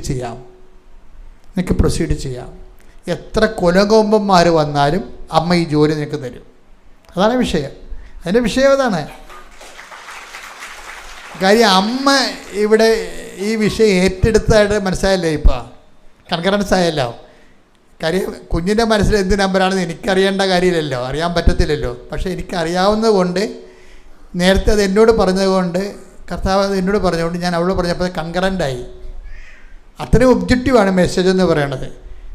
അപ്പോൾ ഇതിൻ്റെ വിഷയമെന്ന് പറയണത്, പിന്നീട് വരുന്ന എല്ലാ കാര്യങ്ങളും MNCയുടെ ഇൻ്റർവ്യൂകളെല്ലാം വരണത് 14-ാം തീയതിയാണ്. അതാണ് വിഷയം. അതാണ് 14 എന്ന് പറയണത്. പിന്നീട് MNCയുടെ ഇൻ്റർവ്യൂ എല്ലാം വരണത് ഈ 14-ാം തീയതി, ഓരോ 14, മെയ് 14, ജൂൺ 14 അങ്ങനെ വരുന്നത്. അപ്പം അത്രയും പെർഫെക്റ്റായിട്ടാണ് ദൈവം ഡീല് ചെയ്യാനാണ് ആൾക്കാരോട് ഡീൽ ചെയ്യണത്. നിങ്ങളോട് ഡീൽ അങ്ങനെ ചെയ്യണില്ല എന്നുണ്ടെങ്കിൽ നിങ്ങളുടെ ഉടമ്പടിയിൽ എന്തോ കുഴപ്പമുണ്ടെന്ന് എൻ്റെ അർത്ഥം. സത്യസന്ധതയ്ക്ക് എന്തോ കുഴപ്പമുണ്ട്, അല്ലെങ്കിൽ നിങ്ങളുടെ ആത്മാർത്ഥതയ്ക്ക് എന്തോ കുഴപ്പമുണ്ട്. കത്തോലിക്കന് വരുന്ന ഏറ്റവും വലിയ കുഴപ്പമെന്ന് പറഞ്ഞാൽ, കത്തോലിക്കൻ്റെ വീട്ടിൽ 16 കിലോ പുസ്തകം ഇരിപ്പുണ്ട്. അതാണ് എൻ്റെ കുഴപ്പം. കാണുന്ന ധ്യാനകേന്ദ്രത്തിലൊക്കെ പോകും, കാണുന്ന പറ്റുന്ന നൊവേനപ്പാട്ടിലൊക്കെ പോകും. നിങ്ങൾ എവിടെയെങ്കിലും പോയിക്കോ, പക്ഷെ ഉടമ്പടി ഇങ്ങനെ എടുക്കരുത്. That is my stand. നിങ്ങൾക്ക് പറ്റിയിരിക്കുന്ന അബദ്ധം എന്ന് പറയണത്, നിങ്ങൾ കാണുന്ന നൊവേനക്ക് മുഴുവൻ പോകും, കാണുന്ന ധ്യാനകേന്ദ്രങ്ങളെല്ലാം പോകും. ഞാൻ പറഞ്ഞു നിങ്ങൾ പോകണം. കാര്യം ഞങ്ങൾ അവിടെ എല്ലാം നടക്കുന്ന ശുശ്രൂഷ, ദൈവ ശുശ്രൂഷ തന്നെ നടക്കുന്നത്. പക്ഷേ നിങ്ങൾ ഉടമ്പടി എടുക്കരുത്. Should not do it. കാര്യം ഉടമ്പടി എടുത്താൽ അത് വേറെ റിലേഷനാണ്. അതിങ്ങനെ ധ്യാനം കേൾക്കുന്ന പോലെയും രോഗശാന്തി പ്രാർത്ഥന കൂടുന്ന പോലെയും അല്ല. It's a way of life. അത് ദൈവമായിട്ടുള്ള നിലപാട് നമ്മുടെ സമീപനം ഒക്കെ എല്ലാം കവനന്റ് ബേസാണ്. അതുകൊണ്ട് ചില ആൾക്കാർക്ക്, ബുദ്ധിയുള്ളവർക്ക് ഇത് മനസ്സിലാവും, ഇത് കവനന്റ് ബേസാണ് പോണത്. ഇപ്പം ഈ വിഷയങ്ങൾക്കെല്ലാം ദൈവത്തിന് പദ്ധതിയുണ്ട്. I should wait. പരിശുദ്ധാത്മാവ് നിരന്തരം നമ്മളോട് പറയും. പിന്നെ സഞ്ചാരി മാതാവ് സമയത്തിൻ്റെ അധികാരി. അവർ നിങ്ങളുടെ ജീവിതത്തിൽ നിങ്ങൾക്കൊരു തകർച്ച, നിങ്ങളുടെ എടുക്കുന്ന തീരുമാനത്തിൽ ഒരു തകർച്ച വരാനും പറ്റണമെങ്കിൽ അമ്മ സമ്മതിക്കത്തില്ല. കാര്യം എന്താ? അമ്മ നിങ്ങളുടെ കുടുംബാംഗം പോലെ വീട്ടിൽ ജീവിക്കല്ലേ. അപ്പോൾ ആ കുടുംബം തകരാൻ ദൈവം അനുവദിക്കുക. ഈ റോജൻ തന്നെ കാണിച്ചിരിക്കണത് എന്താ? റോജൻ്റെ ബിസിനസ്സൊക്കെ കുറച്ച് ഫ്ലറിഷ് ചെയ്തപ്പോൾ റോജനും വൈഫും അമ്മയും കൂടിയൊക്കെ വിചാരിച്ച് നമുക്കൊരു വീട്, നമ്മുടെ പഴയ വീടല്ലേ, നമുക്കൊരു വീട് വാങ്ങിക്കാമെന്ന് പറഞ്ഞു. ഒരു വീട് വാങ്ങിക്കാമെന്ന് പറഞ്ഞു. അപ്പോൾ വീട് വാങ്ങിക്കാമെന്ന് പറഞ്ഞു കഴിഞ്ഞപ്പോൾ ഇവർ ഒരു കൊല്ലം മുഴുവനും വീട് ചെയ്യാനുള്ള വീടിൻ്റെ സ്കെച്ചും പ്ലാനും ഉണ്ടാക്കി, എൻജിനീയറെ കണ്ടു, അതിന് മുനിസിപ്പാലിറ്റി പോയി കൺകറൻസ് മേടിച്ചു, അവർ മുന്നോട്ട് പോകാൻ പറഞ്ഞു. പക്ഷേ എന്തോ ഒരു കുഴപ്പം. റോജിന് പൈസ ഉണ്ട്, പ്ലാൻ പാസ്സായി, നഗരസഭ അംഗീകരിച്ചു, പക്ഷേ അമ്മ മുന്നോട്ട് പോകാൻ പച്ചക്കൊടി കാണിക്കണില്ല. അതാണ് വിഷയം. അത് അമ്മ ഉണ്ടെങ്കിൽ നീ തകരാൻ അനുവദിക്കത്തില്ല ഒരിക്കലും. ഒരു കൊല്ലം കഴിഞ്ഞപ്പോൾ റോജിന് മനസ്സിലായി, ഇത്രയും ലക്ഷക്കണക്കിന് രൂപ ബിസിനസ്സിൽ നിന്ന് എടുത്ത് മറിച്ചാൽ ബിസിനസ് നാളെ ഡൗൺ ആകും. കാര്യം ബിസിനസ്സുകാർക്കുണ്ടാകുന്ന പ്രശ്നം അവർക്ക് ലിക്വിഡ് എമൗണ്ട് എപ്പോഴും അവിടെ കയ്യിലുണ്ടാകണം. ലിക്വിഡ് എമൗണ്ടും പിന്നെ എടുത്തു മറിക്കാൻ പറ്റുന്ന വളരെ മൂവബിളായിട്ടുള്ള പ്രോപ്പർട്ടി എപ്പോഴും ബിസിനസ്സുകാരുടെ കയ്യിൽ കരുതൽ ദ്രവ്യം പോലും ഉണ്ടാകണം. അതില്ലാതെ വരുമ്പോഴാണ് നമുക്ക് ചില സമയത്ത് ചിലയിടത്ത് കൊടുത്ത് ചില സാധനം വാങ്ങിച്ചിട്ട് ചില സമയത്ത് മറിച്ച് കൊടുത്താൽ കിട്ടാവുന്ന ലാഭം നഷ്ടപ്പെടുന്നതിൻ്റെ കാര്യം അതാണ്. അപ്പോൾ അതുകൊണ്ട് ഇങ്ങനെയൊക്കെ ഉള്ള ഒരു നീക്കുപോക്കുകളുള്ള കാരണം അമ്മ ഈ വിഷയം ബ്ലോക്ക് ചെയ്യും. കുടുംബം ഉണ്ടാക്കുക എന്നുള്ള വിഷയം ബ്ലോക്ക് ചെയ്യും. അതുപോലെ നിൻ്റെ ഇത്രയും പണം, ലക്ഷക്കണക്കിന് രൂപയുടെ പണമാണ് എടുത്ത് പുതിയ ഇൻവെസ്റ്റ്മെൻറ്റ് വരുമ്പോൾ അത് ഡെഡ് മണി ആയിട്ട് പോവുകയാണ്. ഇത് ബ്ലോക്ക് ചെയ്യും.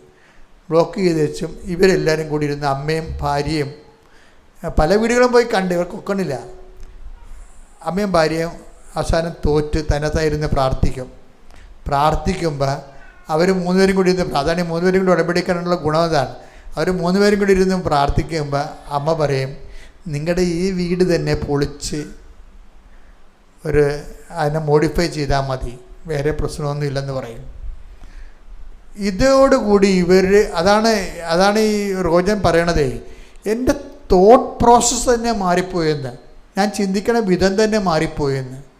അമ്മ ഇതെല്ലാം ഇങ്ങനെ എല്ലാ കാര്യത്തിലും ഇടപെടുകയും എല്ലാം കൃത്യമായിട്ട് ചേഞ്ച് ചെയ്ത് കറക്റ്റ് പൊസിഷനിൽ കൊണ്ടുവെക്കുകയും ചെയ്യും. എന്നിട്ട് ഈ വീട് വെക്കാൻ നേരത്ത് ഈ വീട് മോഡിഫൈ ചെയ്തതിന് ശേഷം ഈ വീട് ചില മുറികൾ മാറ്റി ചിലത് ആഡ് ചെയ്ത് ഇതിൻ്റെ ഷേപ്പ് മാറ്റി എക്സ്ട്രാ എക്സ്റ്റൻഷൻ എടുത്തൊക്കെ വരുമ്പോൾ അതായത് ഇവർ വെക്കാൻ പോയ വീടിനേക്കാളും അതിമനോഹരമായൊരു വീട്. അതായത് എപ്പോഴും നമ്മൾ ശ്രദ്ധിക്കേണ്ട ഒരു വിഷയം വെച്ചാൽ അതായത് ഒരു 50 ലക്ഷം രൂപയുടെ ലാഭമെങ്കിലും ഉണ്ട്. 50 ലക്ഷം പുതിയ സംവിധാനത്തിൽ 50 ലക്ഷം രൂപയുടെ ലാഭമുണ്ട് ഇതിൻ്റെ അകത്ത്. ഈ ലാഭം വന്ന വഴികളല്ലേ. ദൈവം നമ്മുടെ ചില കാര്യങ്ങൾ നമ്മുടെ ആക്രാന്തം കൊണ്ടും നാട്ടുകാർ പറയണത് കൊണ്ടും കൂട്ടുകാർ സമ്മർദ്ദം ചെയ്യുന്നത് കൊണ്ടും നമ്മൾ ഓരോ സ്ഥലത്ത് പോയി തലവെച്ച് കൊടുക്കും. എന്നിട്ട് നമുക്ക് ലക്ഷക്കണക്കിന് രൂപ നഷ്ടം ഉണ്ടാകും. പക്ഷേ അതേസമയം തന്നെ നമ്മൾ ചിലപ്പോൾ ദൈവത്തിന് വേണ്ടി ദൈവത്തിൻ്റെ വചനം കേട്ടിട്ട് ലാഭങ്ങൾ കുറച്ച്, ചില ആൾക്കാരുടെ ലാഭങ്ങൾ കുറക്കും. ലാഭം കുറക്കുമ്പോൾ എന്ത് പറ്റും? കള്ളത്തരം കുറയും. ബിസിനസ്സുകാരൻ ലാഭമാണല്ലോ അവന് കള്ളത്തരെല്ലാം ഉണ്ടാക്കാൻ കാര്യം. അപ്പം ലാഭം കുറച്ച് കഴിയുമ്പോൾ അവൻ്റെ കള്ളത്തരം കുറയും. അപ്പോൾ ദൈവം എന്തു ചെയ്യും? ദൈവം മറുപുറകെ കൂടി അവന് കിട്ടാനുള്ള കാശ് കൊടുക്കും. അവനെ സന്ധിക്കും ദൈവം. ഇപ്പോൾ ഈ 50 ലക്ഷം രൂപ പോകേണ്ടതല്ലേ? എന്തൊരു സന്തോഷമാണ് അവർ ആ വീട്ടിൽ കയറി താമസിക്കുന്നത്. അപ്പോൾ നല്ല വീടും കിട്ടി, പുതിയ വീട് പോലെ ഇരിക്കണേ, 50 ലക്ഷം രൂപ ലാഭവും. അപ്പോൾ എന്താ വിഷയം എന്ന് വെച്ചാൽ നമ്മളെപ്പോഴും ചെയ്യേണ്ടത്, എല്ലാം മോണിറ്റർ ചെയ്യണത്, ഉടമ്പടി വരുമ്പോൾ എല്ലാം ദൈവത്തിൻ്റെ ഒരു രീതി കൊണ്ടുവന്ന് വെക്കണം. ദൈവത്തിൻ്റെ രീതിയിൽ അല്ല. നിങ്ങൾ ചെയ്യണത് ജീവിതം, നിങ്ങൾ പല ആൾക്കാരും ഉടമ്പടിയും ജീവിതവുമായിട്ട് ഒരിക്കലും കണക്ട് ചെയ്യുന്നില്ല.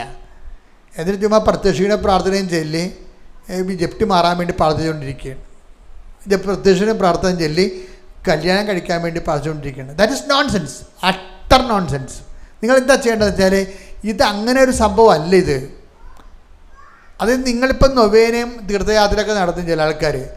തീർത്ഥയാത്രയൊക്കെ ആർക്ക് വേണം നടത്താം, ഒരു പ്രശ്നമൊന്നുമില്ല, അത് എപ്പോൾ വേണമെങ്കിൽ നടത്താം.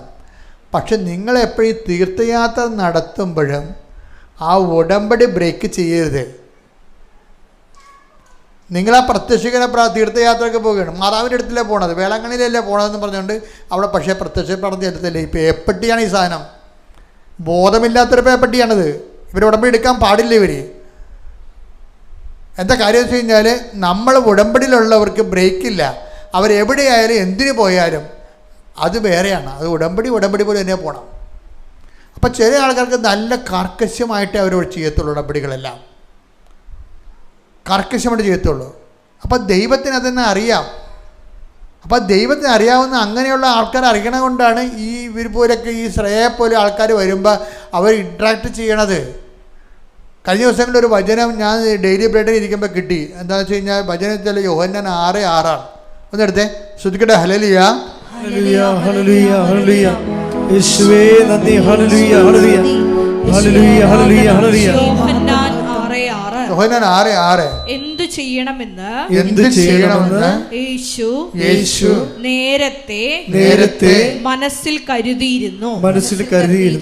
അപ്പോൾ ഇതെന്താ വിഷയം എന്ന് പറഞ്ഞാൽ, ഇവർക്ക് പീലിപ്പോസ് വന്ന് ആൾക്കാരെ കാണുമ്പോൾ സന്ധ്യയാകുമ്പോൾ പീലിപ്പോസ് പറയും, ഇവരൊക്കെ പറഞ്ഞു വിടുന്നില്ലേ, ഇവർക്ക് ഇത്രയും ആൾക്കാർക്ക് ഭക്ഷണം എവിടെ നിന്ന് കിട്ടാനാണ് ചോദിക്കുമ്പോൾ പീലിപ്പോസിന് കൊടുക്കുന്ന മറുപടിയാണ്, നിങ്ങൾ തന്നെ അവർക്ക് ഭക്ഷണം കൊടുക്കാൻ വേണ്ടി ഈശോ അവനെ പരീക്ഷിക്കാൻ വേണ്ടി പറയും. പക്ഷേ എന്നിട്ട് യോഹന്നാൻ 6:6 എന്താ പറയണത്, എന്ത് പരീക്ഷിക്കാൻ പറഞ്ഞാലും എന്ത് ചെയ്യണമെന്നുള്ളത് ഈശോ നേരത്തെ മനസ്സിൽ കരുതിയിരുന്നു. അപ്പോൾ ഈശോയ്ക്ക് നിങ്ങളുടെ ജീവിതത്തെക്കുറിച്ച് നേരത്തെ ഒരു കരുതലുണ്ട്. അതെപ്പോഴും ഓർത്തേക്കണം. നിങ്ങൾ ആരെ കല്യാണം കഴിക്കണം, എവിടെ കല്യാണം കഴിക്കണം, എവിടെ എന്ത് ജോലി ചെയ്യണം, എല്ലാ വിഷയത്തെക്കുറിച്ചും ഈശോയ്ക്ക് ഒരു കരുതലുണ്ട്. നമ്മൾ ഉടമ്പടി എന്ന് പറയണത് ഈശോയ്ക്ക് നമ്മളെക്കുറിച്ചുള്ള കരുതൽ വെളിവാക്കി വചനത്തെ മാംസമാക്കി എടുക്കുന്നൊരു നടപടിയാണ്. ഈശോയ്ക്ക് നമ്മളെക്കുറിച്ച് കരുതലുണ്ട്, എല്ലാവരെക്കുറിച്ചും എല്ലാ വിഷയങ്ങളെക്കുറിച്ചും. അപ്പം അതുകൊണ്ടാണ് നമ്മൾ എപ്പോഴും നിങ്ങൾ ഉടമ്പടി പറയാത്തൊരു കാര്യമുണ്ട്, ഞങ്ങളൊക്കെ ചെയ്യുന്നൊരു കാര്യം. എന്നുവെച്ചാൽ ഞങ്ങൾ മണിക്കൂറുകളോളം കർത്താവിൻ്റെ തിരുസന്നിധി ഇരിക്കും. കാര്യം അതെന്ന് പറയണത് നമ്മൾ ഉടമ്പടി ചേർക്കേണ്ട ഒരു ഭാഗമാണത്. അരമണിക്കൂർ കർത്താവിൻ്റെ തിരുസന്നിധിയിൽ ഇരിക്കണം. നമ്മൾ കുർബാന കഴിയുമ്പോൾ അവിടെ നിന്ന് ചാടി വീടി പോകരുത്. അത് ഇറച്ചി മേടിക്കാൻ പോകുന്ന ആൾക്കാർ അങ്ങനെ പോണത്, നിങ്ങൾ പോകരുത്. നിങ്ങളവിടെ ഇരിക്കണം. ദിവ്യകുർബാനയുടെ അടുത്ത് ഇരിക്കുക എന്ന് പറയുമ്പോഴല്ല, അത് ഒരു സത്യസന്ധമായ ഇരിപ്പാണെങ്കിൽ എല്ലാ കാര്യങ്ങൾക്കും അവിടെ വെച്ച് അമ്മ നിനക്ക് വേണ്ടി മധ്യസ്ഥം വഹിച്ചുകൊണ്ടിരിക്കും. കാര്യം നീ ഉടമ്പടിയിലാണ്. നീ ഉടമ്പടിയിൽ ആയത് കാരണം നീ ദിവ്യകുർബാനയുടെ അടുത്ത് ഇരിക്കുമ്പോൾ ഈശോ അടുത്തുണ്ടെങ്കിൽ അമ്മ അപ്പം തന്നെ കാനായിൽ അതല്ലേ സംഭവിക്കണത്. കാനായിൽ എന്താ സംഭവിക്കണത്, ഈശോ അടുത്തുണ്ട്. അതുകൊണ്ട് ആ കുടുംബത്തിനൊരു അവശത വന്നപ്പോൾ അമ്മ ഉടനെ ഈശോൻ്റെ അടുത്തേക്ക് റഷ് ചെയ്യണത്. നീ ദിവ്യകുർബാന ഇരുന്ന് നോക്കിയേ, അങ്ങനെ ഇരുന്ന് കഴിയുമ്പോൾ അമ്മ നിനക്ക് വേണ്ടി ഉടനെ മധ്യസ്ഥം വഹിക്കും.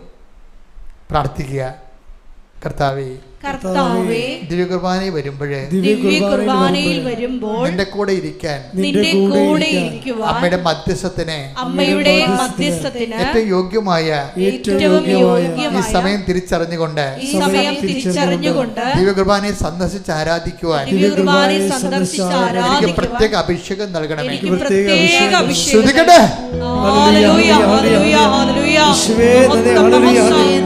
അമ്മയോടൊപ്പം ഈശോയെ ആരാധിക്കുവാൻ ഞങ്ങൾക്ക് അധിക അഭിഷേകം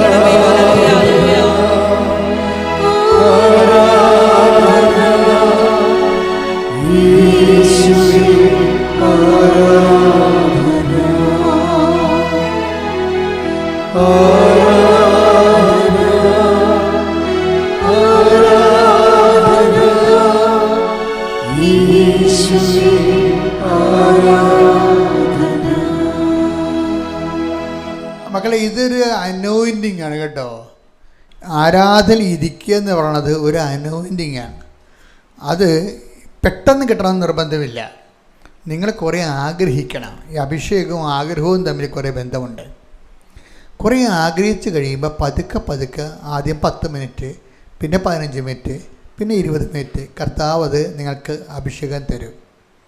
അല്ലെങ്കിൽ നിങ്ങൾക്ക് അവിടുത്തെ പെട്ടെന്ന് പോരാൻ തോന്നും. അതിപ്പോൾ നിങ്ങൾ പേടിക്കേണ്ട കാര്യമൊന്നുമില്ല. ആരംഭക്കാർക്ക് മാത്രമേ ഇത്തിരി പ്രശ്നമുള്ളൂ. ആരംഭക്കാർക്ക് ഇത്തിരി പ്രശ്നം ഉണ്ടാകും. അപ്പോൾ അതുകൊണ്ട് നിങ്ങൾ വിഷമിക്കേണ്ട. നിങ്ങളൊന്ന് പ്രാർത്ഥിച്ചാൽ മതി, കർത്താവേ എനിക്കൊരു അരമണിക്കൂർ നിൻ്റെ തിരുസന്നിധിയിൽ ഇരിക്കാൻ എന്നെ സഹായിക്കണേ. എന്തിൻ്റെ ഗുണമെന്ന് വെച്ച് കഴിഞ്ഞാൽ, ഒന്നാമത്തേൽ നമ്മൾ ചുമന്നുകൊണ്ട് നടക്കുന്ന ഭാരം മൊത്തം കർത്താവ് ഏറ്റെടുക്കും.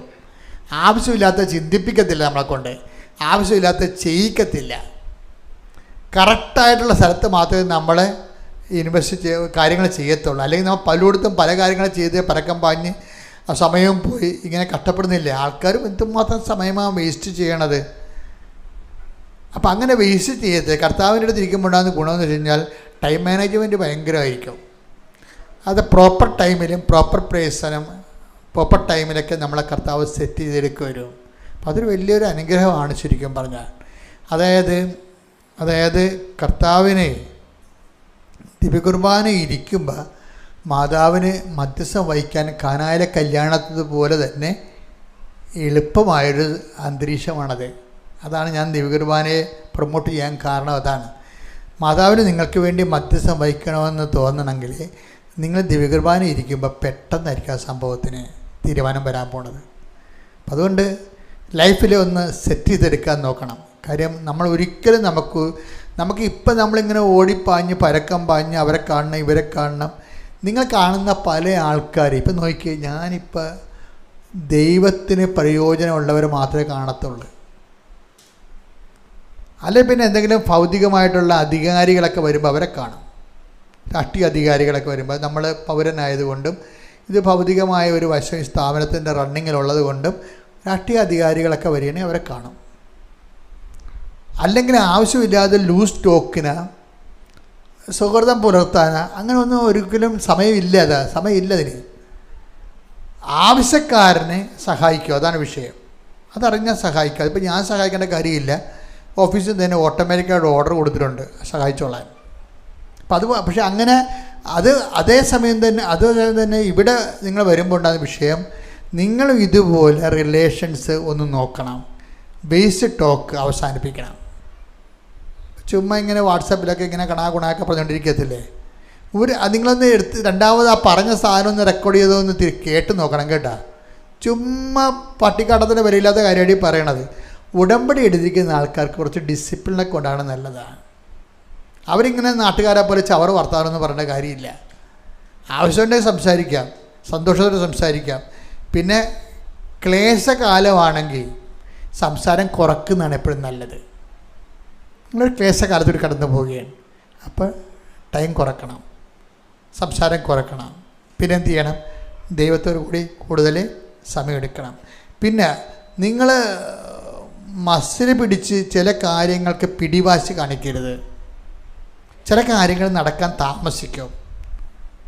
അപ്പോഴേക്ക് ഈശോയ്ക്ക് കുറേ വഴികളുണ്ട്. ഈശോ ഒരു വഴി കുറച്ച് ട്രബിളാണെന്ന് കണ്ടു കഴിഞ്ഞാൽ ആ വഴിയെ കൂടിയേ പോകത്തുള്ളൂ എന്ന് പറഞ്ഞാൽ നിങ്ങൾ അങ്ങനെ പോകരുത്. That is not right. അതറിയണമെന്നുണ്ടെങ്കിൽ ഈശോ എപ്പോഴും മറ്റ് വഴിയെ നോക്കണം. സുവിശേഷത്തിൻ്റെ ഒരു നിലപാടതാണ്. ഒരു വഴി ശരിയല്ലെങ്കിൽ അതിന്മേൽ കടിച്ചു തൂങ്ങി നിൽക്കത്തില്ല. ഇപ്പം നിങ്ങളുടെ ജോലിക്കാര്യം, നിങ്ങളുടെ കല്യാണക്കാര്യം, നിങ്ങളുടെ വീട് വെക്കണത്, നിങ്ങൾ അതിൻ്റെ അകത്ത് സ്റ്റിക്ക് ഓൺ ചെയ്താൽ പിന്നെ അതിന്മേൽ കടിച്ചു തൂങ്ങി കിടക്കുക. ആ പെണ്ണെ തന്നെ കിട്ടണം, അല്ലെങ്കിൽ ഞാൻ ചത്തുകളെന്നൊക്കെ പറയും. Should not do that. കർത്താവിന് ഇഷ്ടമാണെങ്കിൽ ഞാനത് ചെയ്യും. കർത്താവ് എന്നെക്കൊണ്ട് തീരുമാനിച്ചോളൂ. കാര്യം എൻ്റെ അടുത്ത് പ്രേമിച്ച് വന്ന 2 കപ്പിൾസ് 2 മണിക്കൂറോളം എൻ്റെ കൂടെ ഇരുന്ന് പ്രാർത്ഥിച്ച്. കാര്യം അവർ പ്രശ്നമായി, തമ്മിൽ 2 സമുദായമായ അടിയായി. അപ്പോൾ അടി ഉണ്ടാകാതിരിക്കാനും തമ്മിൽ ആൾക്കാർ വെട്ടാതിരിക്കാൻ വേണ്ടി നിങ്ങൾ എൻ്റെ അടുത്ത് കൊണ്ടുവന്ന് തന്നിരിക്കുകയാണ്. എൻ്റെ അടുത്ത് കൊണ്ടുവന്ന് തന്നേച്ചും അവസാനം ഞാൻ പറഞ്ഞപ്പോൾ അതൊക്കെ പിരിയണ കണ്ടീഷനിലായി. കാര്യം ഞാൻ പറഞ്ഞില്ലെങ്കിലും പുറത്ത് വെട്ട് നടക്കുമെന്ന് അവർക്കറിയാം. അതുകൊണ്ട് അത് പണ്ടത്തെ കഥയാണ്, 90-ലെ. അപ്പോൾ അവസാനം അവളും കൂടി പിരിയാമെന്നും പറഞ്ഞ് പുറത്ത് പോയിട്ട് ഞാൻ നോക്കി പൊത്തോന്നും പറഞ്ഞ് സ്വരം കേട്ട് നോക്കിയപ്പോൾ എന്താ പറയുക, പള്ളിക്കിണറ്റിൽ അവൾ ചാടി. അപ്പം ഞാൻ ചെന്നപ്പോൾ ആൾക്കാരെല്ലാം ഓടിക്കൂടി. അപ്പം ഞാൻ അച്ഛാ വല്ല കാര്യമുണ്ട്, ഇതൊക്കെ പെരുമരണങ്ങൾ എവിടെയെങ്കിലും പോയി ചാകട്ടെ, അച്ഛനും നേരത്തെ ഇടപെടണം എന്ന് ചോദിച്ചു. ഞാൻ പറഞ്ഞു നിങ്ങളുടെ ഇഷ്ടം പോലെ. അതൊക്കെ പോയി കെട്ടി കിണറ്റിച്ചടിയപ്പോൾ ചിത്രം മാറിയല്ല, പെണ്ണുങ്ങൾക്ക് നല്ല ബുദ്ധിയാണേ. കിണറ്റി ചാടിയപ്പോൾ പിക്ചർ മാറി, അച്ഛന്മാർ മെത്രാന്മാർ ബിജോദന്മാർ എല്ലാം മാറി, സംഭവം പിക്ചർ മാറി. അപ്പോൾ ആൾക്കാരുടെ വെട്ടും കുത്തൊക്കെ നിർത്തി. നമ്മളെന്തിനാണ് വെറുതെ അതിങ്ങനെ വിഷമിക്കണം. അപ്പോൾ അത് കഴിഞ്ഞിട്ട് 3 കൊല്ലം കഴിഞ്ഞ് 3 കൊല്ലം കഴിഞ്ഞപ്പോൾ ഞാൻ അറിഞ്ഞത് അവൻ തൂങ്ങിയെന്ന വീട്ടിൽ ചത്തുപോയി. അവളാണ് ഇപ്പം ചാടാൻ പോയെങ്കിൽ നിങ്ങൾ തമ്മിൽ കെട്ടിവെച്ചും അവൻ തൂങ്ങിപ്പോയി. എൻ്റെ കുടുംബ പ്രശ്നം പറഞ്ഞ അമ്മായിമ്മ പോര് പറഞ്ഞ് ആൾ തൂങ്ങി. നിങ്ങളീ പറയുന്ന ഇങ്ങനെ ഇപ്പം തന്നെ ഇത് കിട്ടിയില്ല ചത്ത് കളയെന്ന് പറഞ്ഞ പല കാര്യത്തിൻ്റെ അവസ്ഥ ഇതാണ്, മനസ്സിലായില്ലേ? അതുകൊണ്ട് ഈ വൈകാരിക അടിമത്വം എന്നുള്ള സംഭവമില്ലേ, ഉടമ്പടിക്ക് നിങ്ങൾക്ക് വൈകാരികമായിട്ട് ദൈവത്തോട് മാത്രമേ കടപ്പാടുള്ളൂ. ബാക്കി ഒന്നിനോട് ഒരു ഇമോഷണൽ അറ്റാച്ച്മെൻറ്റ് ഉണ്ടാക്കരുത്.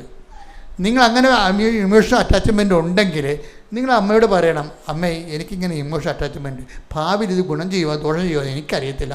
അത് പറയണ്ടേ? അത് പറയാനുള്ള ബാധ്യത നിങ്ങൾക്കുണ്ടല്ലോ. ഭാവിയിൽ ഇത് ഗുണം ചെയ്യുമോ ദോഷം ചെയ്യുമോ എന്ന് എനിക്കറിയത്തില്ല. അതൊരു സ്ഥലം മേടിക്കണ കാര്യമായാലും ശരി, നിങ്ങൾ ഈ സ്ഥലം മേടിക്കാൻ പോകുന്നതിൻ്റെ കാര്യം എന്താണ്? ഞാൻ തന്നെ ആൾക്കാർ വരുമ്പോൾ ഞാൻ ചോദിക്കും, ചേച്ചി ഈ സ്ഥലം മേടിക്കുന്ന ഐഡിയ ആരുടേതാണ്? അതെൻ്റെതാണ്. ഞാൻ പറഞ്ഞു ചേച്ചിക്ക് ഈ ഐഡിയ വരാൻ കാര്യം എന്താണ്? അല്ലെങ്കിൽ അവളെടുക്കുമെന്ന് അപ്പുറത്തുള്ളൂ, അതാണ് പ്രശ്നം. വല്ല കാര്യമുണ്ടാ?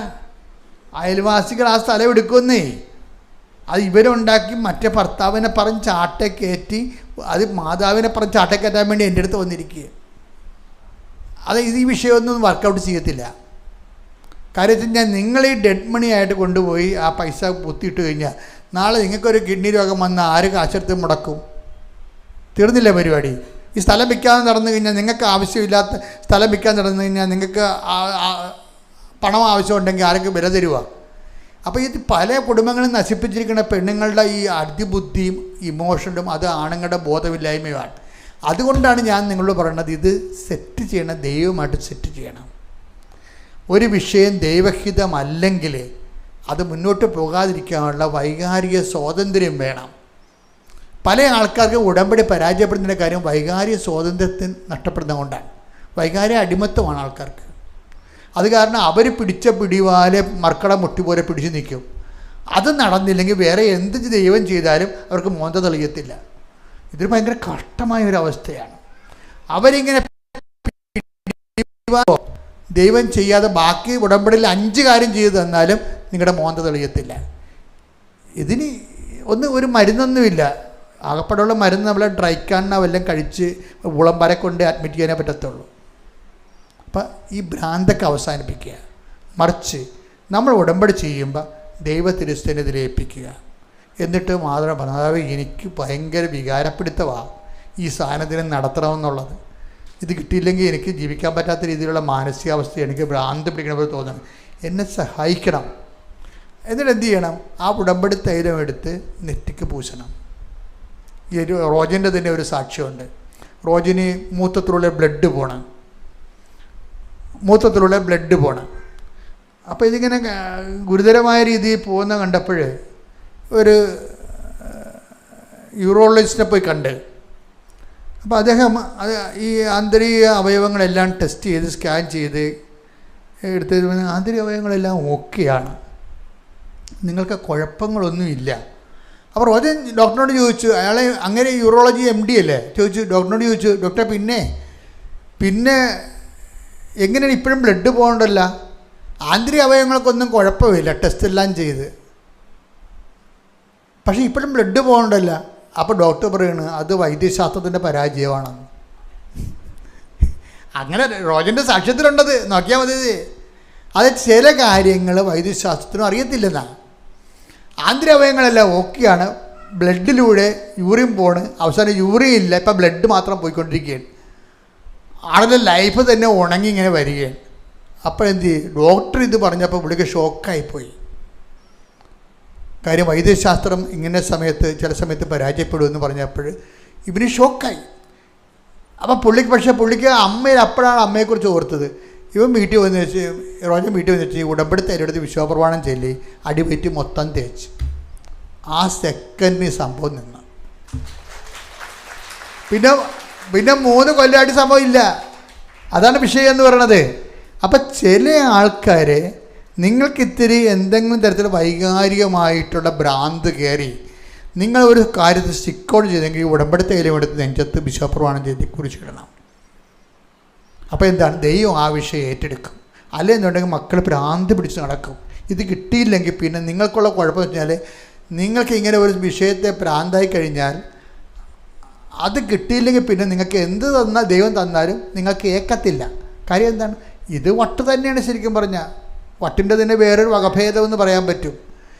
ദൈവം 5 കാര്യങ്ങൾ കൊടുത്തു, പക്ഷേ അവൻ പറഞ്ഞ ആ കാര്യം മാത്രം കൊടുത്തില്ല. അതെന്തെങ്കിലും കുഴപ്പങ്ങളുണ്ടാകുന്ന ആൾ, അതുകൊണ്ടായിരിക്കും. പക്ഷെ ആ ദൈവം ഇവളെ മുഖത്ത് തെളിയത്തില്ല. ഇവർക്ക് സന്തോഷമില്ല. ശരിക്കും പറഞ്ഞാൽ ഇന്ന് പ്രാർത്ഥിക്കുക, കർത്താവായ ദൈവമേ, സന്തോഷത്തോടെ വൈകാരിക സ്വാതന്ത്ര്യത്തോടെ ഉടമ്പടി ജീവിക്കുവാൻ എൻ്റെ വൈകാരിക മണ്ഡലങ്ങളെയും എൻ്റെ ചിന്തകളെ അടിമപ്പെടുത്തുന്ന ഭൗതിക ആകർഷണങ്ങളെയും എൻ്റെ വിശുദ്ധ രക്തത്താൽ തളിക്കണമേ. എനിക്ക് വിടുതൽ നൽകണമേ. ശ്രുതികട ഹല്ലേലൂയ.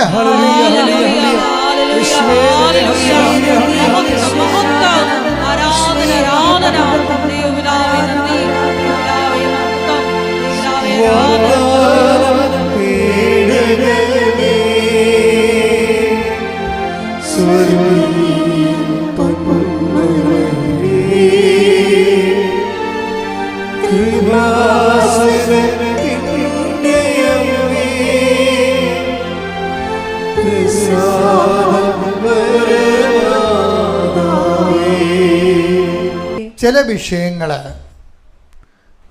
നമ്മൾ തീരുമാനിക്കുമ്പോൾ സ്വാഭാവികമായിട്ടും കുറച്ച് സമയം അനുവദിക്കണം. ചില വിഷയങ്ങൾക്ക് നമ്മൾ കുറേ പ്രാർത്ഥിച്ചിട്ടും ചില വിഷയങ്ങൾക്ക് ഒരു നീക്കുപോക്കും ഇല്ലെന്ന് വിചാരിച്ചോ. അപ്പോൾ എന്ത് ചെയ്യണം, നിങ്ങൾ ആ സ്റ്റാറ്റസ് മെയിൻറ്റെയിൻ ചെയ്തിട്ട് ആ വിഷയത്തിൽ ഒരു പ്രൊസീജിയറില്ല, മുന്നോട്ട് പോകാൻ പറ്റണില്ല, നിങ്ങളെന്ത് ചെയ്യണം, ആ നില തുടരണം. ആ സമയത്ത് മുന്നോട്ട് പോകാൻ വേണ്ടി ആഞ്ഞ് ആക്രാന്തം കാണിക്കരുത്. അയ്യോ നടക്കണില്ലല്ല, എന്ത് പ്രാർത്ഥിച്ച് പച്ചത്തിരി തീർന്ന് നീലത്തിരി തീർന്ന് പത്തെണ്ണം കത്തിച്ചെന്നൊക്കെ പറഞ്ഞുകൊണ്ട് ചില വലിച്ചാഴികൾ ഇങ്ങനെ കാരക്കൂപ്പി നടക്കണില്ലേ. You should not do it. കാര്യം ഒരു കാര്യങ്ങൾ നടക്കണില്ല എന്നുണ്ടെങ്കിൽ ഉടമ്പടി നടക്കാതിരിക്കേണ്ട ഒരു കാര്യമില്ല. അപ്പം നിന്നെ നടന്നാൽ നിനക്കെന്തോ ഭാവിയിൽ അപാതാളങ്ങൾ ഉണ്ടാകാൻ പോകുന്നു. ദൈവം അത് അറസ്റ്റ് ചെയ്തിരിക്കണം. അതുകൊണ്ട് അതിനെ ഒരു സ്റ്റാറ്റസ് കോയിൽ നടത്തണം. എന്ന് വെച്ച് കഴിഞ്ഞാൽ ദൈവം ആഗ്രഹിക്കുമ്പോൾ ദൈവത്തിന് ഇഷ്ടമാണെങ്കിൽ നടക്കട്ടെ, അതുവരെ ഞാൻ ദൈവിക വേലയിൽ തങ്ങി നിൽക്കും. തങ്ങി നിൽക്കുമെന്ന് പറയണത്, തങ്ങി എന്നുള്ളൊരു ഭയങ്കര വാക്ക് ബൈബിളിലുണ്ട്. മർക്കോസ് 1:45. എന്നാൽ അവൻ പുറത്തു ചെന്ന് വളരെ കാര്യങ്ങൾ പ്രഘോഷിക്കാനും ഇത് പ്രസിദ്ധമാക്കാനും തുടങ്ങി. ഒരു കുഷ്ഠരോഗിയെ സുഖപ്പെടുത്തിയ കാര്യമാണ്. അവൻ കർത്താവാണ് സുഖപ്പെടുത്തിയെന്നൊക്കെ പറഞ്ഞ് കുളവാക്കി. അത് കാരണം കർത്താവിൻ്റെ എതിരാളികൾ ഈശോയെ തിരക്കി നടക്കാൻ തുടങ്ങി. ഭയങ്കര മോശമായ അന്തരീക്ഷം വന്നു.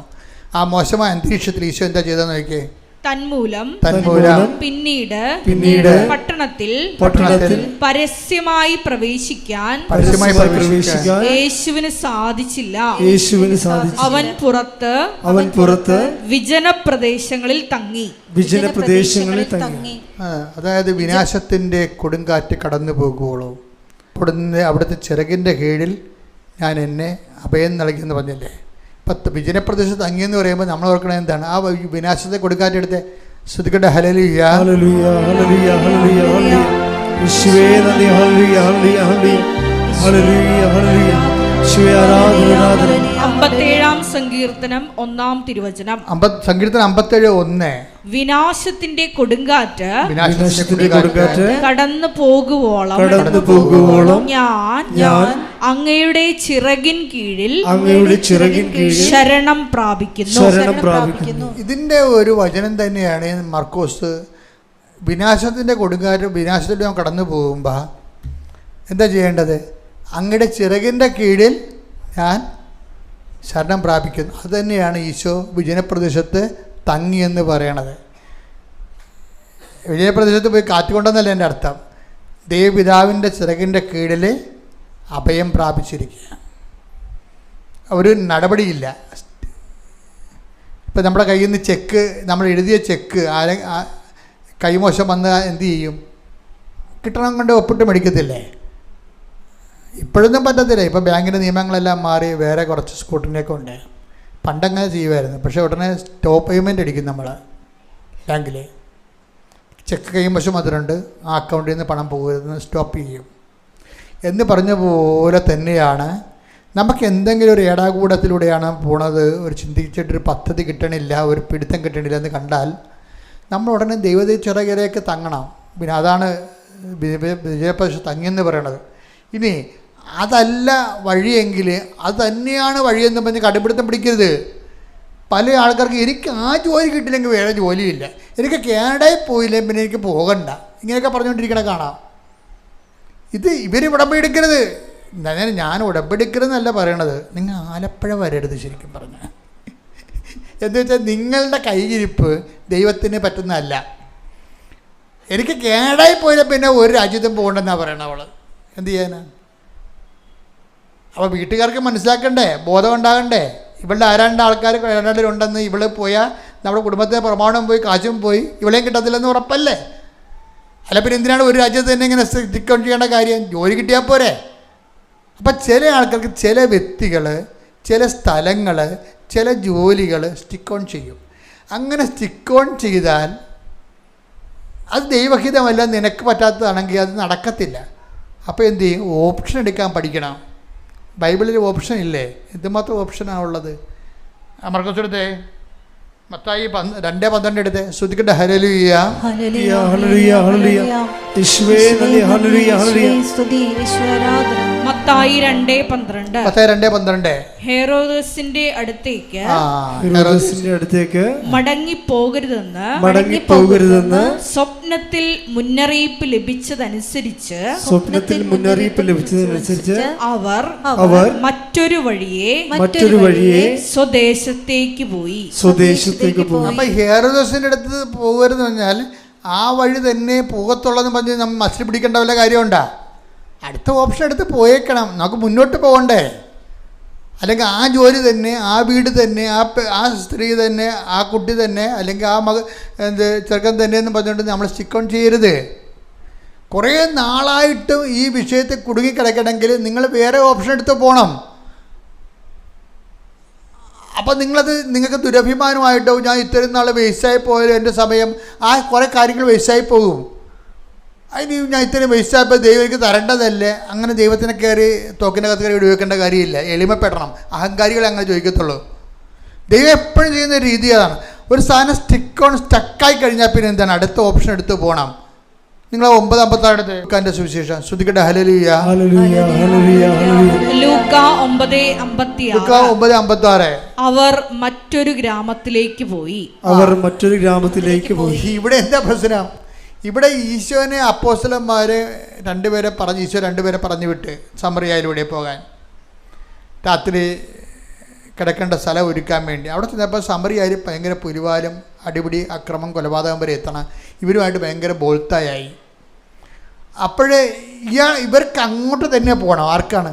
ഫസ്റ്റ് പാർട്ടിയാണ് കൂടെ കൂടിയിരിക്കണത്, യാക്കോവും യോഹന്നാനും. പണ്ടത്തിൻ്റെ പേര് ഇടിവെട്ടെന്ന പേര്, ഇടിവെട്ട് പാർട്ടിയായത്. പിന്നെയാണ് ഇവനൊക്കെ മര്യാദക്കായത്. ആദ്യകാലങ്ങളൊക്കെ സ്വന്തം സ്വഭാവമായിരുന്നു ഉണ്ടായിരുന്നത്.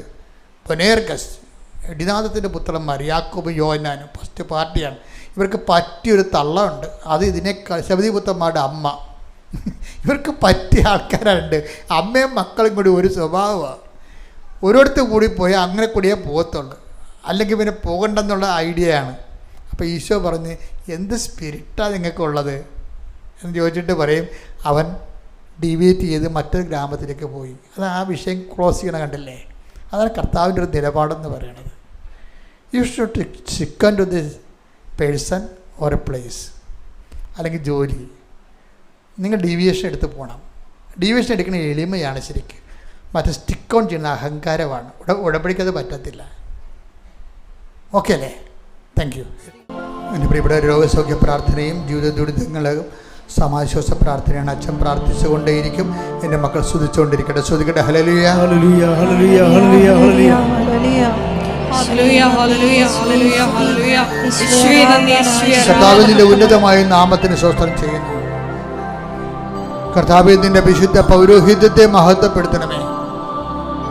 കർത്താവേ, സഭയിലുള്ള സാന്നിധ്യം ദൃഢമാക്കണമേ. 40 വർഷം ഞാൻ അർപ്പിച്ച കൃപയുടെ യോഗ്യതയാൽ കൃപാസനം അൾത്താരെ ജീവനോടെ പ്രത്യക്ഷപ്പെട്ട പരിശുദ്ധ അമ്മയുടെ മധ്യസ്ഥതയിലെ ഞാൻ എല്ലാ മക്കൾക്കും വേണ്ടി മധ്യസ്ഥം പ്രാർത്ഥിക്കുന്നു. കർത്താവേ, ഇവിടെ തീർത്ഥാടനത്തെ പ്രാർത്ഥിക്കുന്നവര്,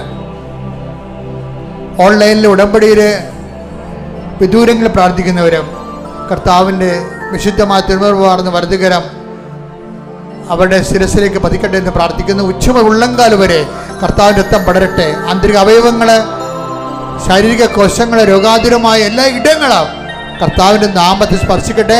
I command you in the name of Jesus Christ. കർത്താവേ, നിന്റെ കൃപയാൽ നിന്റെ വിശുദ്ധ പൗരോഹിത്യത്തെ മഹത്വപ്പെടുത്തണമേ. കർത്താവേ, സഭയിലുള്ള സാന്നിധ്യം പ്രകടമാക്കണമേ. കർത്താവേ, ഓരോരോ കാര്യങ്ങൾക്ക് വേദന കൊള്ളുന്നവരെ, വേദനപ്പെടുന്നവരെ, സങ്കടപ്പെടുന്നവരെ, ജീവിത ദുരിതങ്ങളിൽ പ്രയാസപ്പെടുന്നവരെ, കർത്താവേ, അവിടെ സങ്കടങ്ങളെ നീ ഏറ്റെടുക്കണമെന്ന് പ്രാർത്ഥിക്കുന്നു. ഈ പ്രാർത്ഥന കൂടുന്നവരെ, ഈ ധ്യാനം കൂടുന്നവരിലെ കർത്താവിൻ്റെ കരുണ ചൊരിയട്ടെ.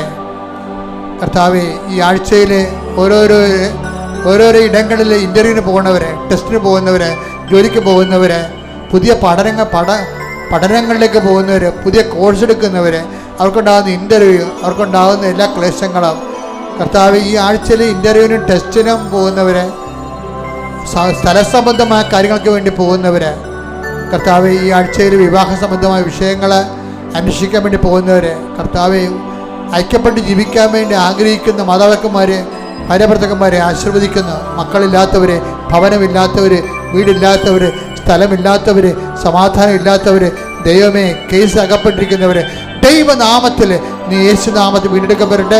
ശ്രുതിക്കട്ടെ. ഹല്ലേലൂയ ഹല്ലേലൂയ ഹല്ലേലൂയ ഹല്ലേലൂയ മഹത്വം ദൈവമേ, നന്ദി ദൈവമേ, മഹത്വം ദൈവമേ, ആരാധന. ഹല്ലേലൂയ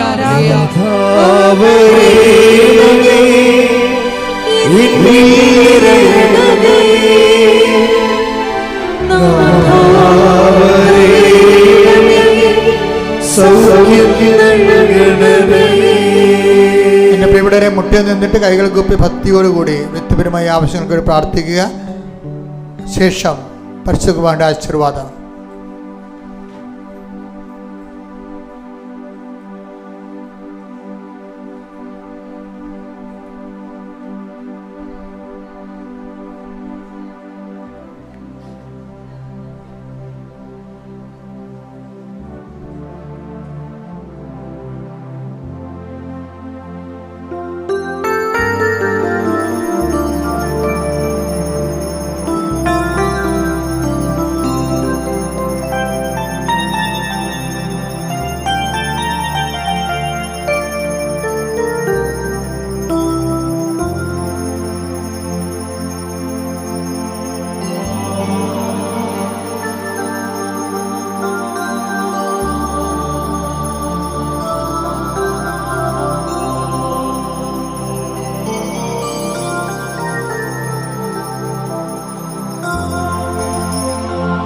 പരിശുദ്ധ പരമ ദിവ്യകാരുണ്യമേ, എന്നും അങ്ങേക്ക് ആരാധന. പരിശുദ്ധ പരമ ദിവ്യകാരുണ്യമേ, എന്നും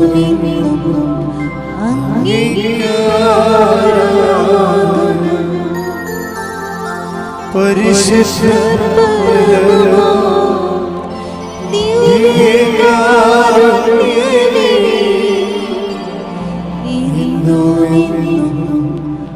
അങ്ങേക്ക് ആരാധന.